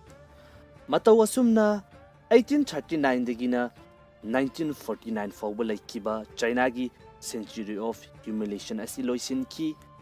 Hairiba matam asida China da oikiba fifam China da thengnakiba thawdok kayasing asina ngasi China na oirakliba yamna aggressive oiba policy kayasing asi lakpada hairiba thawdoksing asigasu yamna chawba mari leinari.